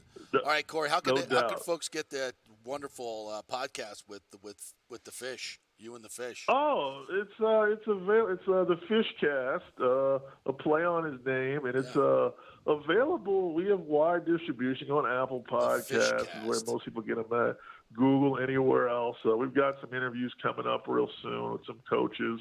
They can look back on our old library. They can see we've had interviews with Mike Norvell on there, interviews with Greg Schiano, interviews with tons of different coaches around Manny Diaz back when he was coaching at Miami, coaches all around the country. So do that. I'm on Twitter at Corey Long. I'm on Threads at Real Corey Long. So Threads 20 million signups yesterday. We gotta show them some love. Yeah. All right. Threads. Won't be around for long. All right, my friend. All right, guys. All right, thanks, Corey. Appreciate it, brother. Thanks, man. All right, buddy. You take care. Right, have a great one. We're quick break. When we come back on our college football theme show here today in the state of Florida, Luke Easterling's going to join us. He sat down with Alex Gullish for a 3-part series for Athlon Sports, so we're going to dig into USF football. When we come back, we're brought to you by the great folks at Italiano Insurance, 813-877-7799. Charity saved me over $1,000 on my auto insurance this year. How about that? $1,000. That's real money. So call them. They will shop your auto insurance. Mine got jacked up like $500. I said, you know what? I'm going to go shop it. And Charity stayed on the phone till 9:30 at night with me. 9:30 at night to get it done by midnight. That's what they do. Great customer service over there at Italiano Insurance. 813-877-7799. They are there for you to save you tons of money. Back with Luke Easterling and USF football after this. Stay with us.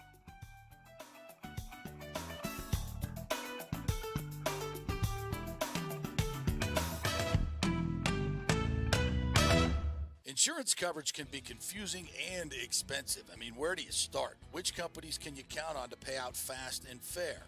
Well, call the great folks at Italiano Insurance. It's a family-owned business. Jeff and Nat Italiano are carrying on the 60-year-plus tradition of giving amazing customer service and giving back to the community through their annual back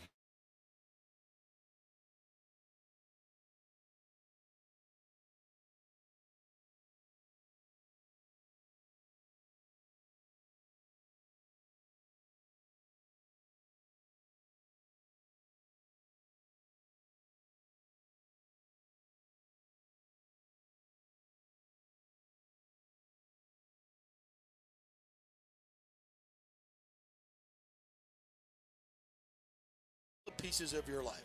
Call 813-877-7799 or go to ItalianoInsurance.com. Well, Fitz the mortgage guy did it again. A listener heard his ad, was going to another big bank, but called Scott Fitzgerald at American Mortgage Services of Tampa, and Fitz saved him $618 on his monthly payment. Are you kidding me? Folks, that's big money. Rates are going up, they're going down, they're going all over the place. Scott will shop your loan and save you lender fees and get the best rates. Email him, scott@amstampa.com, or call 813-294-7595. That's Fitz the mortgage guy. Lots of stuff going on right now, and these rates are going all over the place. You need somebody knowledgeable in the market that will work hard for you and get you the best deal. That's my man, Scott. He's done 3 loans for me, done thousands of loans for local folks here, works with a lot of the coaches and players in the area. He's the guy. 813-294-7595, or go to scott@amstampa.com. Ladies and gentlemen, Let's rock. This is FanStream Sports with JP.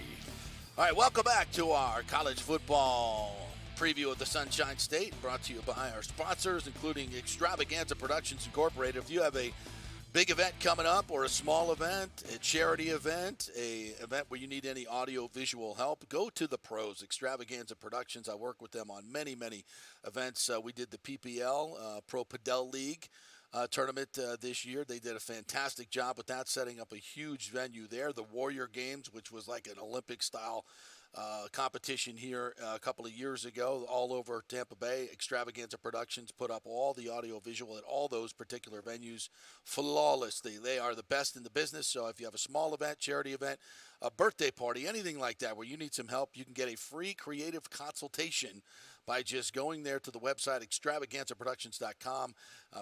Contact them by email or by phone and tell them JP sent you. They'll give you that free consult, and you can find out what you can do for your event. That's Extravaganza Productions Incorporated, the best in the business.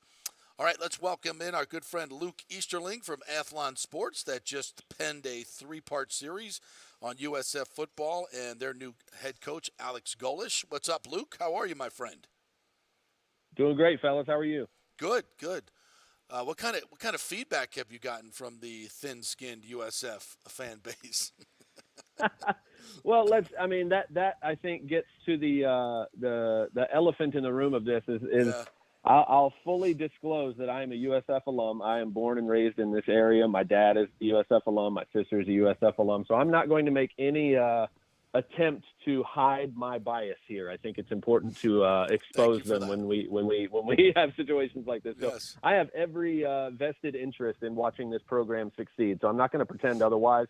But I think the other side of that double-edged sword is, I stormed the field when they beat Urban Meyer's Bowling Green team for their first ranked win ever. I was in the student section when they beat West Virginia, when they beat number 9 Louisville, beat the snot out of them. I was there for those games. I was there to watch a program go from nothing, literally not existing, to a tiny little trailer out behind the baseball field to 80-3 at the Sombrero against Kentucky Wesleyan. 10 years after not existing, you're number 2 in the nation. And then 15 years after that, you can't beat an FBS team to save your life. So, I do think on the other side of that, it puts me in a unique position. And when I sat down with Coach Golis, that was the first thing I said. Like, hey, I was here for all this. I watched this team go from nothing to the second-ranked team in the nation, and now we can't beat anybody. How are you going to fix that? So, on one side, people will say, hey, he's writing a puff piece about, his school. And on the other side, I'll say, hey, listen, I'm going to hold this guy's feet to the fire. I'm going to say this is USF's fan base became so quickly spoiled. We did. I mean, straight up. We went from not existing to winning a lot of football games in a very short amount of time. And I don't think any other college football program in the history of the world has experienced quite the same small and short history that USF football has. So it's very unique. And I think it's going to make for a very unique existence right now because there are very high standards. This team doesn't know a lot of losing. They played 26 seasons of football, and 15 of those have been winning seasons. So, winning one FBS game in 3 years is not something that USF fans are used to. And obviously that was something I kind of kicked off my conversation with Coach about, was how he was going to return them to that winning that fans are so used to. That's an interesting take. I mean, I hadn't even thought about that. They've been so bad for an extended period of time now. You don't think about that, but they were consistently good under Jim Leavitt. And you mentioned the fact that the fan base got spoiled, and I think that's frankly part of what led to Leavitt being fired, to be quite honest. I think there were a lot of powerful boosters, maybe not a lot, but a few, that had big mouths, and a weak athletic director was susceptible to this. And it just they thought that Jim had plateaued, and they were looking for a reason to get rid of him. It happened, and you get what you get. So that's just my personal opinion. But I still think that this team and this program, especially with a new stadium on the way, has a chance to do what UCF just did. But it's got to start this year, and it's got to start with some winning. So give me Alex's, or at least from your perspective, what you heard him say. How's he going to win 7 games this year, 6-7 games this year? Well, I think it comes down to trying to navigate, and this is the third part of the series, which is actually going to have a fourth part. On next week, I'll have the last part of it where we dive into a little bit more X's and O's on the offense and what he did at Tennessee and those sorts of things. But, big picture, he told me, listen, I had the same, he coached at UCF with Josh Heupel for a little bit. He's coached around enough and seen what has happened. Everybody in the country recruits this area, so you're coming down to Florida to see players, and so he had the same questions that we all did over the last few years, which was how in the world can a team where USF is geographically located with some of the resources that they've been investing in, how in the hell can they be so bad? Like I think he told me flat out, one of the first things he wanted to figure out was what went wrong in the processes over the last couple of regimes that led to this team being so bad. Because again, it wasn't even that long ago where the Quentin Flowers era, where they had back-to-back 10-win seasons under Charlie Strong. So, so it's, there's so many things that went wrong in recent history. His job, he feels like, is to focus on processes first, to focus on rebuilding a culture that sets a different standard. And one of the things I just talked about that he talked about in the last part I wrote was how you can look at all these things that are changing across college football. He admitted to me he's a college football purist, and we talked about a lot of that and how that has to do with the on-campus stadium. But on the flip side of that, he's like, listen, you adapt or die, and all of these things that are changing, you can sit around and you can bitch and moan about it and talk about, it's doing this and this to college football, and it'll never be the same and all that. At the end of the day, nobody cares. You got to go coach football. You got to win football games, or nobody's gonna cry for you because of all these changes, and because everyone's having to deal with them. He's 39 years old. He's my age almost, and so he's one of the youngest coaches in the league. He told me he's got the energy to keep up with these changes, and he sees all of them as an advantage to this program. The transfer portal and how they've been able to lure kids from this area to come back here after they go up north and say, hey, it's 3 degrees and I'm friggin' miserable up here. I want to go home and play in the warm weather. There's so many reasons why he's trying to take advantage of those things, but it starts at the base. They've got to build a culture. He knows he's got to do it fast, but he thinks the NIL opportunities in this area, the transfer portal, and being able to attract guys back to this program from this area, he sees that as a way to reset the talent, and the culture stuff will have to come a long way. But I feel like there's nowhere to go but up, right? They can't get any worse, I don't think. And I think if you look at what his offense did, which, again, we're going to talk about next week in the final part of the series, and look at what he did with the number one offense in the country at Tennessee last year, and the way they set people up for success and create matchups for their skill players. I don't know how many games they're going to win this year, but I know they're going to be a fun team to watch, particularly on offense.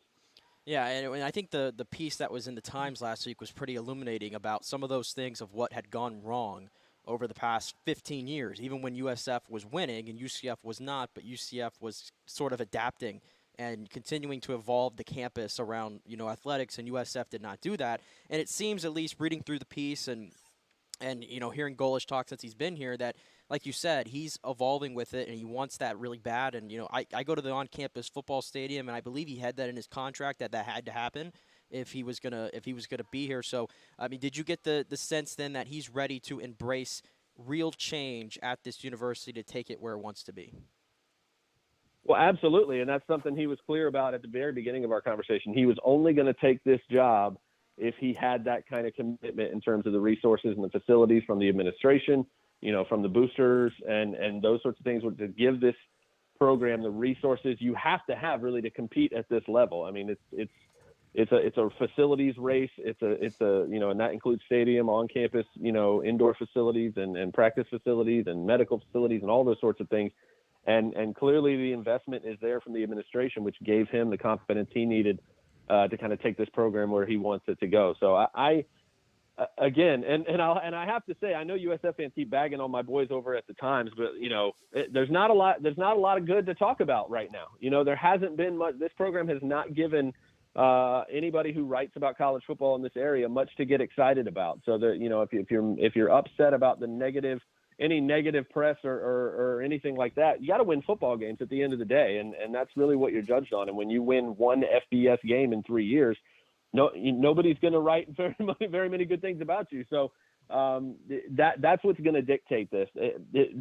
All of these things are lining up on paper to look very advantageous for the Bulls moving forward. This next era has a great opportunity, and that's really why I reached out and wanted to have this conversation with Coach Golish, was because there's a lot of reasons for USF fans to be excited. I wanted to hear it from him. I wanted to hear why he thinks. And honestly, I was really refreshed in the conversation we had. It was a very frank conversation, very comfortable, not a lot of company lines. It felt a lot less like a press conference and a lot more like a guy who understands the size of the mountain before him. He has an appreciation for the history of this program, but he is definitely focused on maximizing these changes that are happening in the sport, maximizing the resources and the location and all of the things that he feels like USF has in his favor. And I have to agree. There's a lot of reasons why this team can turn it around quickly. Part of that is because of a lot of these changes and where USF can position itself as these things change. But at the end of the day, he was very adamant about this. You can talk about NIL, you can talk about the transfer portal, you can talk about conference realignment and all these big pictures, foundational things about the sport at a macro level. At the end of the day, it's his job to coach winning football. It's his job to develop these young people, develop them into football players and into people after they've gone. He's adamant about that as well, about building a culture that helps people not just get degrees, but prepare them for careers. That's what it's going to come down to, is developing this team into being a winning football team, and the wins and losses are going to dictate whether or not this is a success to a large degree. So they've got all the opportunity ahead of them. They've got a lot of reasons why it can happen, but on the field is where it's going to be settled. And I know you said the next part is going to be focusing more on the X's and O's and stuff we're going to be see on the field. But you personally, when you look up and down the roster and some of the guys who are left over, I mean, there's a lot of turnover. I mean, you can't sugarcoat the loss of a Brian Battie and a Jimmy Horn and Xavier Weaver. That's a lot of talent on the offensive side of the ball. But of what's there right now, what they've brought in, how comfortable are you that they have a roster that's capable of going out in this new-look conference and winning games? I mean, first and foremost, the quarterback position, I think everybody's zeroed in on that. I saw Byron Brown last year play against UCF, came away super impressed, and I thought he was pretty good down the line there in those 2 or 3 games. So what do you think about the roster this season, how it's constructed? Yeah, I think obviously there's a lot more question marks than you'd like to have, and I think that's just going to be the case for a lot of teams in that, group of 5 range, as you see so much roster turnover in both positive and negative. There's going to be attrition, like you said, with Brian Battie and some of those Jimmy Horn and some of those big name guys that went elsewhere. But you're also going to be able to absorb those guys who maybe didn't get the opportunity that they wanted at another program, and especially if they're from this area, they've come back here. They've done a really good job of absorbing a lot of those guys, 3- and 4-star guys that, just a year or two ago were going to Power 5 programs, and now they're going to come back home and play for this team. So that creates a lot of question marks, though, because a lot of those positions that are going to be up for grabs are going to be guys that haven't been in this program. We haven't necessarily seen them on the field where they played before. So that's going to be, again, at so many different positions, a big question mark. We know there's talent. We know on paper, again, there's opportunity because you see what these guys are capable of in theory, but it's going to have to come down. And that's kind of why I talk about the scheme in this next part, is because I think the scheme is going to be key to unlocking a lot of that talent. You go see what he did against Tennessee. Yes, he had SEC talent, but he was also facing SEC talent every week in terms of creating matchups against some of the best defensive coordinators. Go look at what that offense did last year against Nick Saban's defense in Alabama and tell me that can't be successful against, defenses in the American Athletic Conference. I'm really excited to see that. When you talk about the quarterback position, obviously Byron Brown showed flashes of some really exciting potential at times. Obviously the UCF game was a huge step in that direction. But Alex Golis is really excited about Jerry Bohannon. He is really sees him as a guy that he's excited to see. Obviously you want him to be at full strength and at full health, but he's a big, athletic, physical guy with a big arm, a smart guy, and a leader in that locker room. He's a guy that specifically Alex really said that he's a guy he's excited to see. And again, at that position, it's so important not just to have the physical traits to be successful, but the experience and the leadership. And again, a highly recruited guy coming from the Baylor program. He's faced top competition before. If he's healthy, that's going to be an interesting competition to see how that plays out at the most important position. Hey, Luke, last thing for me, and from the macro perspective, and I know all the USF fans are bitching and moaning about the coverage that the Times has given them vis-a-vis the new stadium, and I think they have a gripe. At least for you got to do the story. I get that. But I don't think they gave very balanced coverage to it, because there's another side of it that you've seen at Florida State especially, and other programs that in schools that have emerged because of their athletic programs. I mean, FSU is kind of an afterthought academically back in the 70s and 80s, and when Bobby Bowden came along, he brought success and millions and millions and millions of dollars to the not only the football program but the entire school, and now it's one of the best academic institutions 25 years later, and athletic programs. And for some reason, the academics at USF don't seem to get it, and they just bitch and moan about the cost of this stadium. And I think from your perspective, and anybody who's worked and see how college football works and how every universities work around them, that's the key. You may not, we can have a discussion of whether that should be the thing. The athletic program should be running universities, but that's the way it is. And I think this new administration with Rhea Law and the people that have put together this new stadium, Will Weatherford and others, I think this is the missing piece, and has been for a long time, that they have to treat athletics this way and get on board. And they finally have, and now you have an administration or some people within academia that are pushing back, and the Times is highlighting that part of it, but not the positive parts of what hopes to be done. Do you think I've kind of encapsulated that correctly? Yeah, I completely understand that. And for me, it's not even about, highlighting one side or the other. Let's talk about reality. We live in reality. The reality is, and again, this is why I devoted the second part of this entire series to just the stadium and the conversation that Coach Golis and I had about the stadium, its importance.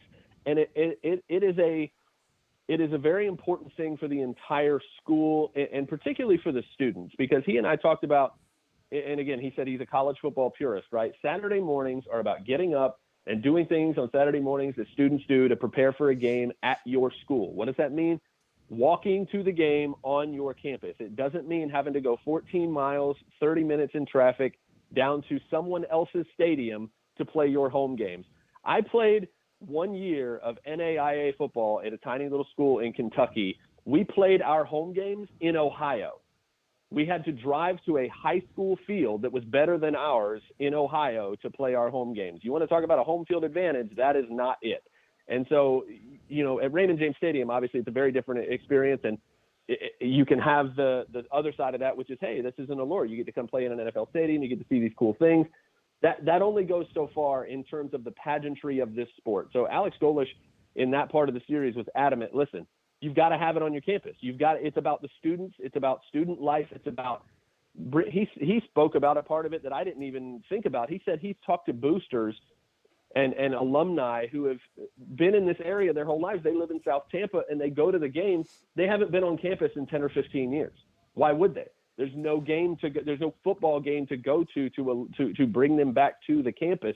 And so there's so many different reasons why, whether you think it's a negative and what are we going to pay for it and all this stuff, or whether you think it's, only want to focus on the rose-colored glasses. The reality is, if you want to be a big-time college football program, you cannot be playing your home football games in somebody else's house, plain and simple.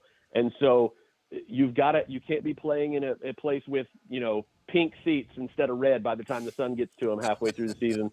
You've got to have green stuff. You got to have green seats. You got to have, bull stuff that can't be taken down after the game and banners and stuff like. And again, I'm speaking to this admittedly biased. I went to those games. I went to that school. I have been wanting an on-campus stadium as a fan, as an alumni of this institution for years and years and years, because that is part of the experience. Think about it, just the travel, the safety of your students being able to just walk to and from the game as opposed to having to find transportation that far away from the school. There's so many different reasons why this is a good thing for the athletic program. It's a good thing for the school. And I love to see the investment. Again, I'm very invested in this program. I won't pretend that I'm not. And a lot of us have been calling for this for a long, long time. And I think it's a very positive thing for the future of the program and the future of the school. Well said, my friend. Well said. Luke, tell everybody where they can get your content and this 4-part series with Alex Golesh. Yeah, you can find me on Twitter at Luke Easterling. Pretty simple, at Athlon Sports for all our big picture stuff on Athlon. And head over to the website, athlonsports.com. I know everybody knows us for the magazines that come out every year, which are both out, by the way, the Pro Football Preview, the College Football Preview. I got a couple features in each of those magazines if you want to check those out. I wrote the Tampa Bay Buccaneers section for the NFL one as well. Nice. But come over to the website, because the website, we're really doing a lot of expansion. We're doing a lot of different things that, all the quality that you guys are used to with the print magazines, which obviously keep buying those. But come to the website because we're really branching out. We're really expanding our coverage. We've got some great NBA stuff on there if you're a basketball fan. But college football and the NFL are really obviously going to ramp up for us over the next couple of months. And we're really doing a lot of cool stuff at athlonsports.com that will match the quality that everybody's been used to in the magazines for so long. Yeah, it's great stuff. You guys do a fantastic job. More accurate with the top 25 than any other publication out there, no doubt about it. All right, Luke, great stuff, my man. Look forward to chatting with you as the season goes through. It's almost here, partner. It's almost here. Cannot wait. Hey, we made it. We're so close, right? We've almost made it. Hey, thank you guys so much. Always a blast. Enjoy the rest of your week. Yeah, good stuff. All right, we'll take a quick break. We'll come back on the other side. We'll get into a little bit more UCF. I know my two Knicks here want to talk a little bit more about UCF. We'll mention some of the other programs as well as we wrap up our college football in the Sunshine State theme here on this show. We'll be back into. Want to also tell you about American Mortgage Services. Great folks over there. Scott Fitzgerald will get you right. The rates are going all over the place, but he will give you the lowest rates and the lowest fees. That's American Mortgage Services. You can get him, Scott at amstampa.com. Email him, Scott at amstampa.com. Back in 3.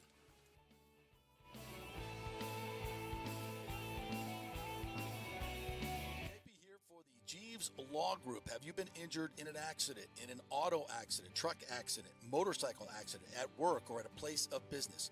Well, call the Jeeves Law Group and get the personal attention that you deserve. I made the mistake many, many years ago with going with one of the bigger law firms, the national law firms. And let me tell you, getting a call back from those folks was next to impossible. Weeks and weeks would go by, never get a call back. That doesn't happen with the Jeeves Law Group. Personal attention is what they're all about. When you call the Jeeves Law Group, you will be part of the family. They will represent you in a vigorous and aggressive way against the insurance companies. These larger companies will promise bigger settlements, but it's the Jeeves Law Group that will get you the best results. If you're tired of dealing with these bigger law firms, check out the Jeeves Law Group. Go to JeevesLawGroup.com. Tell them JP sent you. Get a free consultation.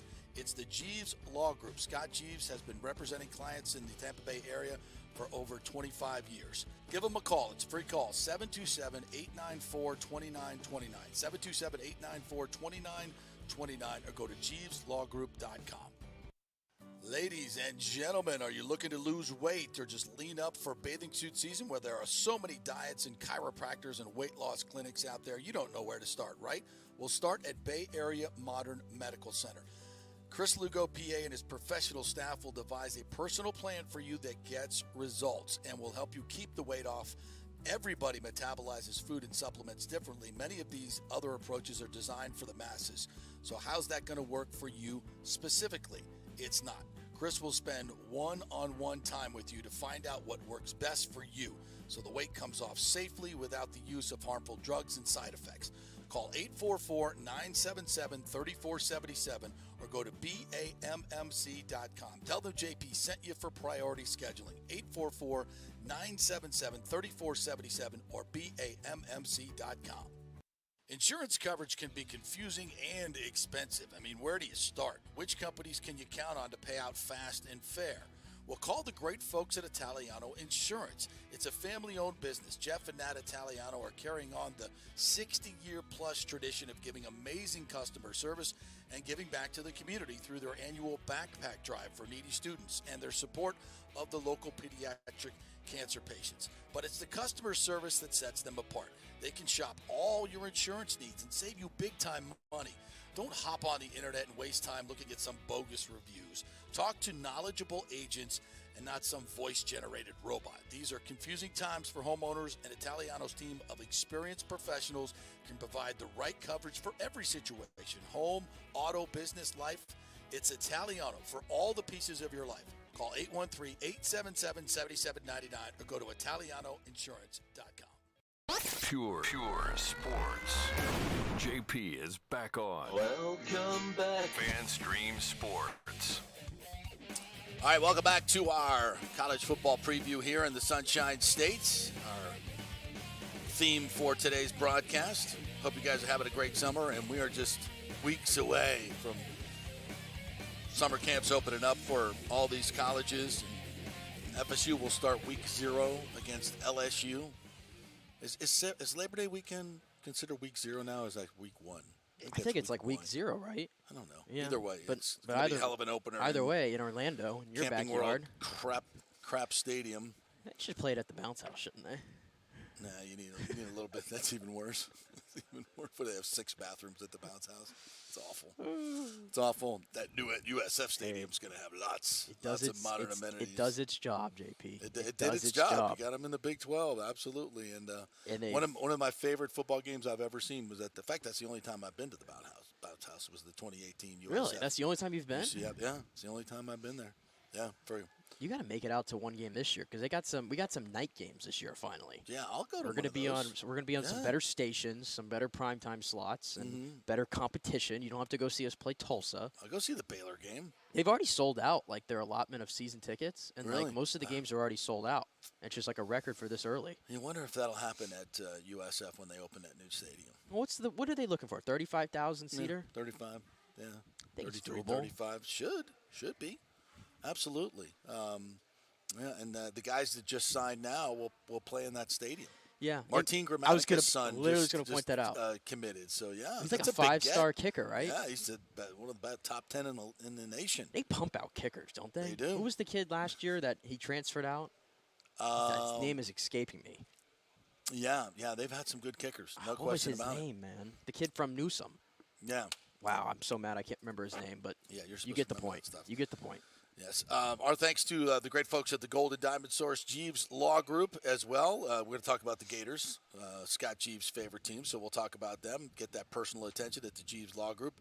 Bay Area Modern Medical Center, if you're looking to do testosterone replacement therapy or losing weight, they got some great weight loss programs over there. Do it safely under a doctor's care at Bay Area Modern Medical Center, having great success with their True Body system as well. So check out the website and all the great stuff there. Italiano Insurance saved me $1,000 on my auto insurance this year. Thank you very much. Just had them do that for me. Charity was awesome. She helped me out. Stayed till 9:30 at night to do that. The Golden Diamond Source just had a great July 4th sale, and always the place. Summer is a great time to get wed. Go get that ring. Go get that best ring. The best customer service you will find in any jewelry store at the Golden Diamond Source. And, of course, they do so much in the community. Only place to get that ring. Extravaganza Productions, we told you all about them. Any event you got coming up, they will produce it for you flawlessly. Go to Extravaganza Productions Incorporated, or EPI. Go to extravaganzaproductions.com and get all the information there, and American Mortgage Services.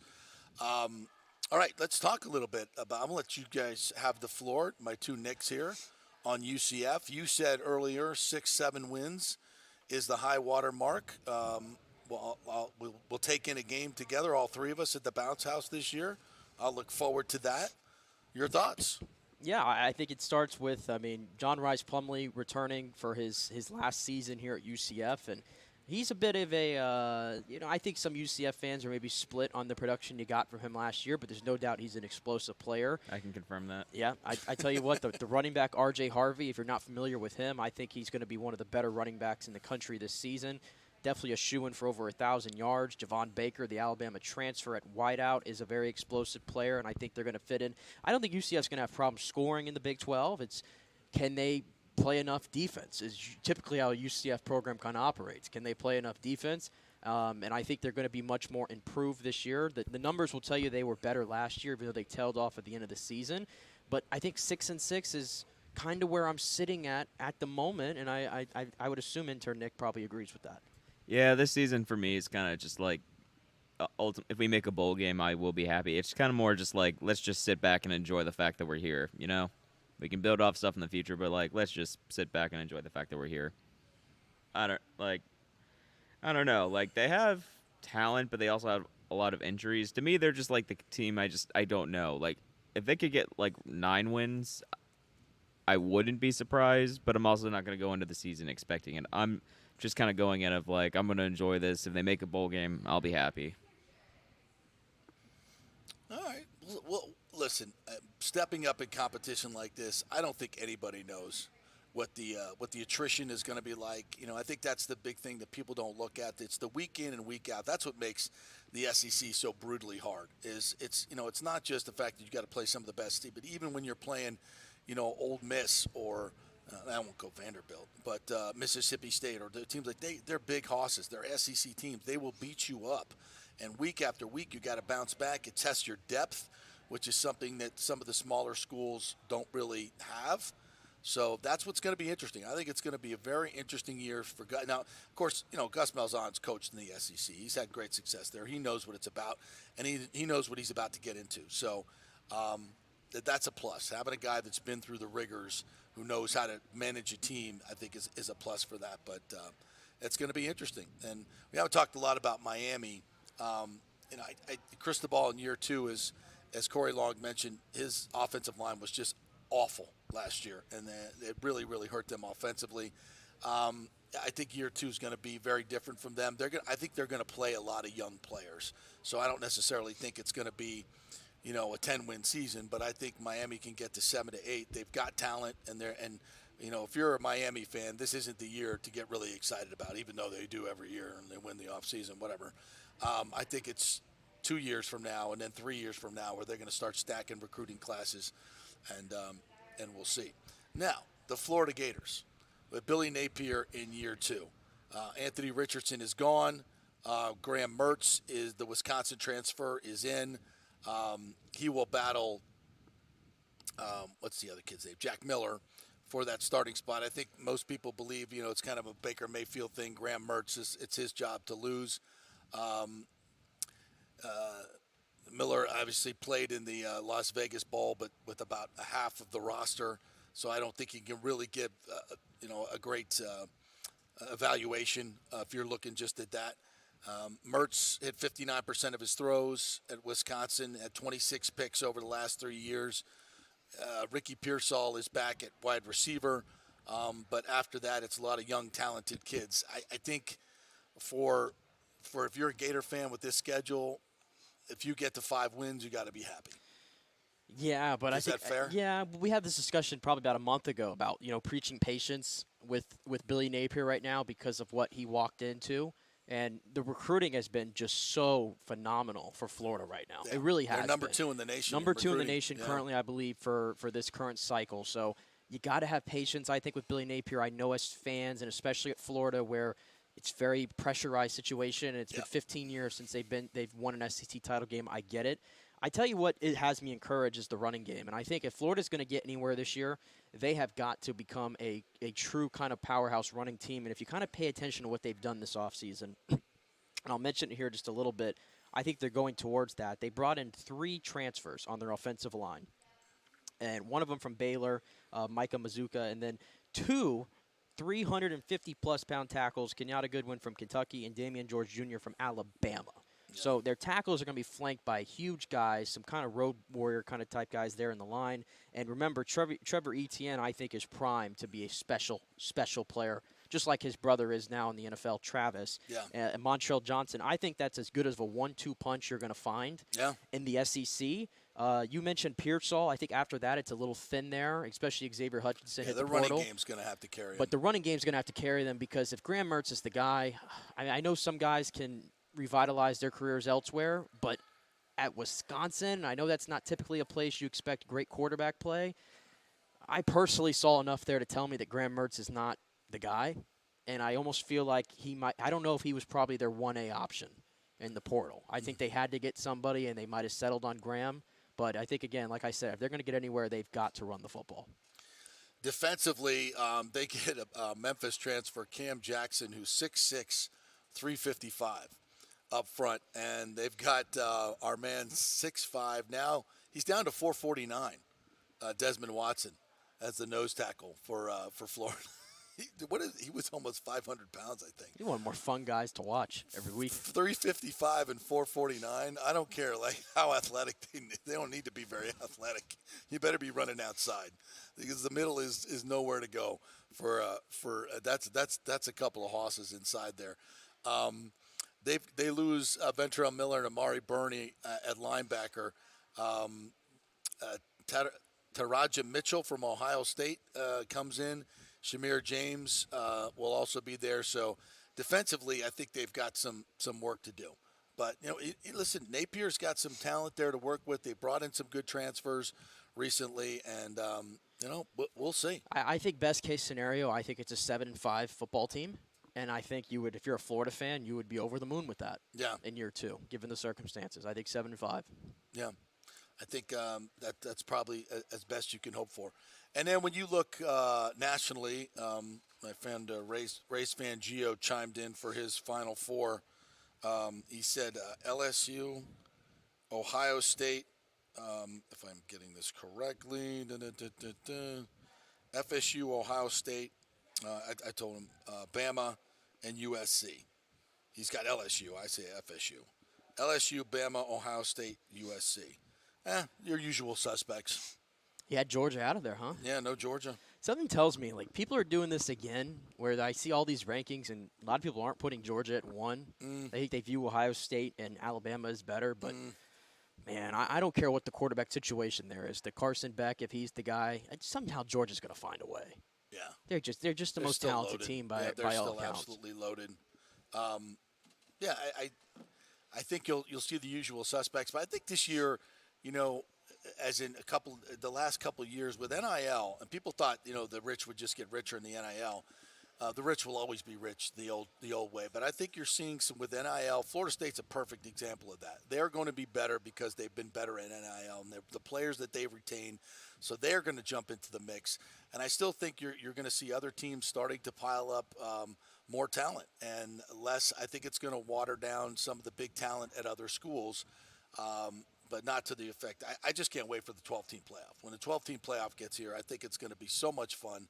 And I do think there's going to be some teams that break through. It's going to be higher.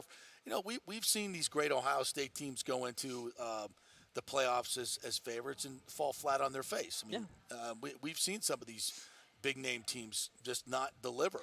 I think Michigan's better than Ohio State. I think they are. I mean, that's what I'm trying to figure out. Where did we just jump to this assumption that Ohio State is better than Michigan? Yeah. I've watched those two teams play now 2 years in a row, and I've come to the assumption that Michigan Speaking is better. of falling flat on their face in the playoff.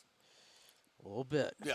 No, so, is nobody rolling back with TCU, I'm assuming? But I think you'll see more Pumping the brakes? I think you'll see more TCUs pop up, you know? I feel like a lot of people are high on Washington Yeah. this year. Michael Penix getting a lot of play in the Heisman and Tampa Bay NFL Techs. NFL draft. Yeah. I've seen that as well. Yeah, people talking about Penix. I like it. I like it for that, and I think it's going to be an incredibly interesting season. You know, we didn't talk about is FAU and Tom Herman. I don't know what their talent level is like. I just know I think he's gonna make some noise there. I think he's a really, really good coach. I do and too. he got things rolling with Houston Especially in that in a conference. spot like that. Yeah. I think it's a perfect spot. Lane Kiffin had all that success there. I see there's no reason why Tom Herman can't. Yeah. So I think it's going to be a super fun season. Get your tickets, by the way, for USF Alabama. It's going to be it's going to get ugly, I would think. It might, but it's a big-time college football game that's going to happen right in your own backyard. For a USF fan, just go out and support your team. You know you're going to get your ass kicked. That's fine. Just go out and support your team and start. And this is what I'd say to USF fans who are already, I'm already getting messages. Support your team, and get other people to support your team. And even though it's going to be tough at times, you've got to bring that atmosphere and get that atmosphere at Raymond James for the next 3 years. Build it until you get to your stadium. Don't wait till you get to the stadium.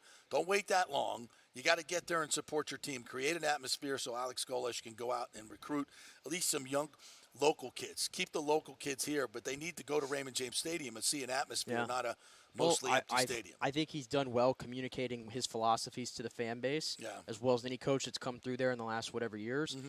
I think the fan base believes in Alex Golesh. Yeah. I do. I mean, I know it's little things, but again, I'm viewing it as a UCF's perspective where, they have a vicious Twitter mob that's all over the place and very active. I feel like the USF fan base has started to punch back a little bit, and I've seen them more present on Twitter, I feel, lately. I know it's in the grand scheme of things, how much does that matter? But, it's a start. It's a start. I feel like there's more energy, I think, going into the season, but you got to win football games. No question about it. All right, hope you guys have enjoyed our theme show here today, college football in the Sunshine State. We will be back with another one tomorrow, so check that out. And we'll be back with some live shows as well next week. Can the Rays get a win tonight? Can we salvage anything out of this? Let's Please. hope so. Let's get it done. Let's get it done. Get her done. All right, we'll talk to you tomorrow.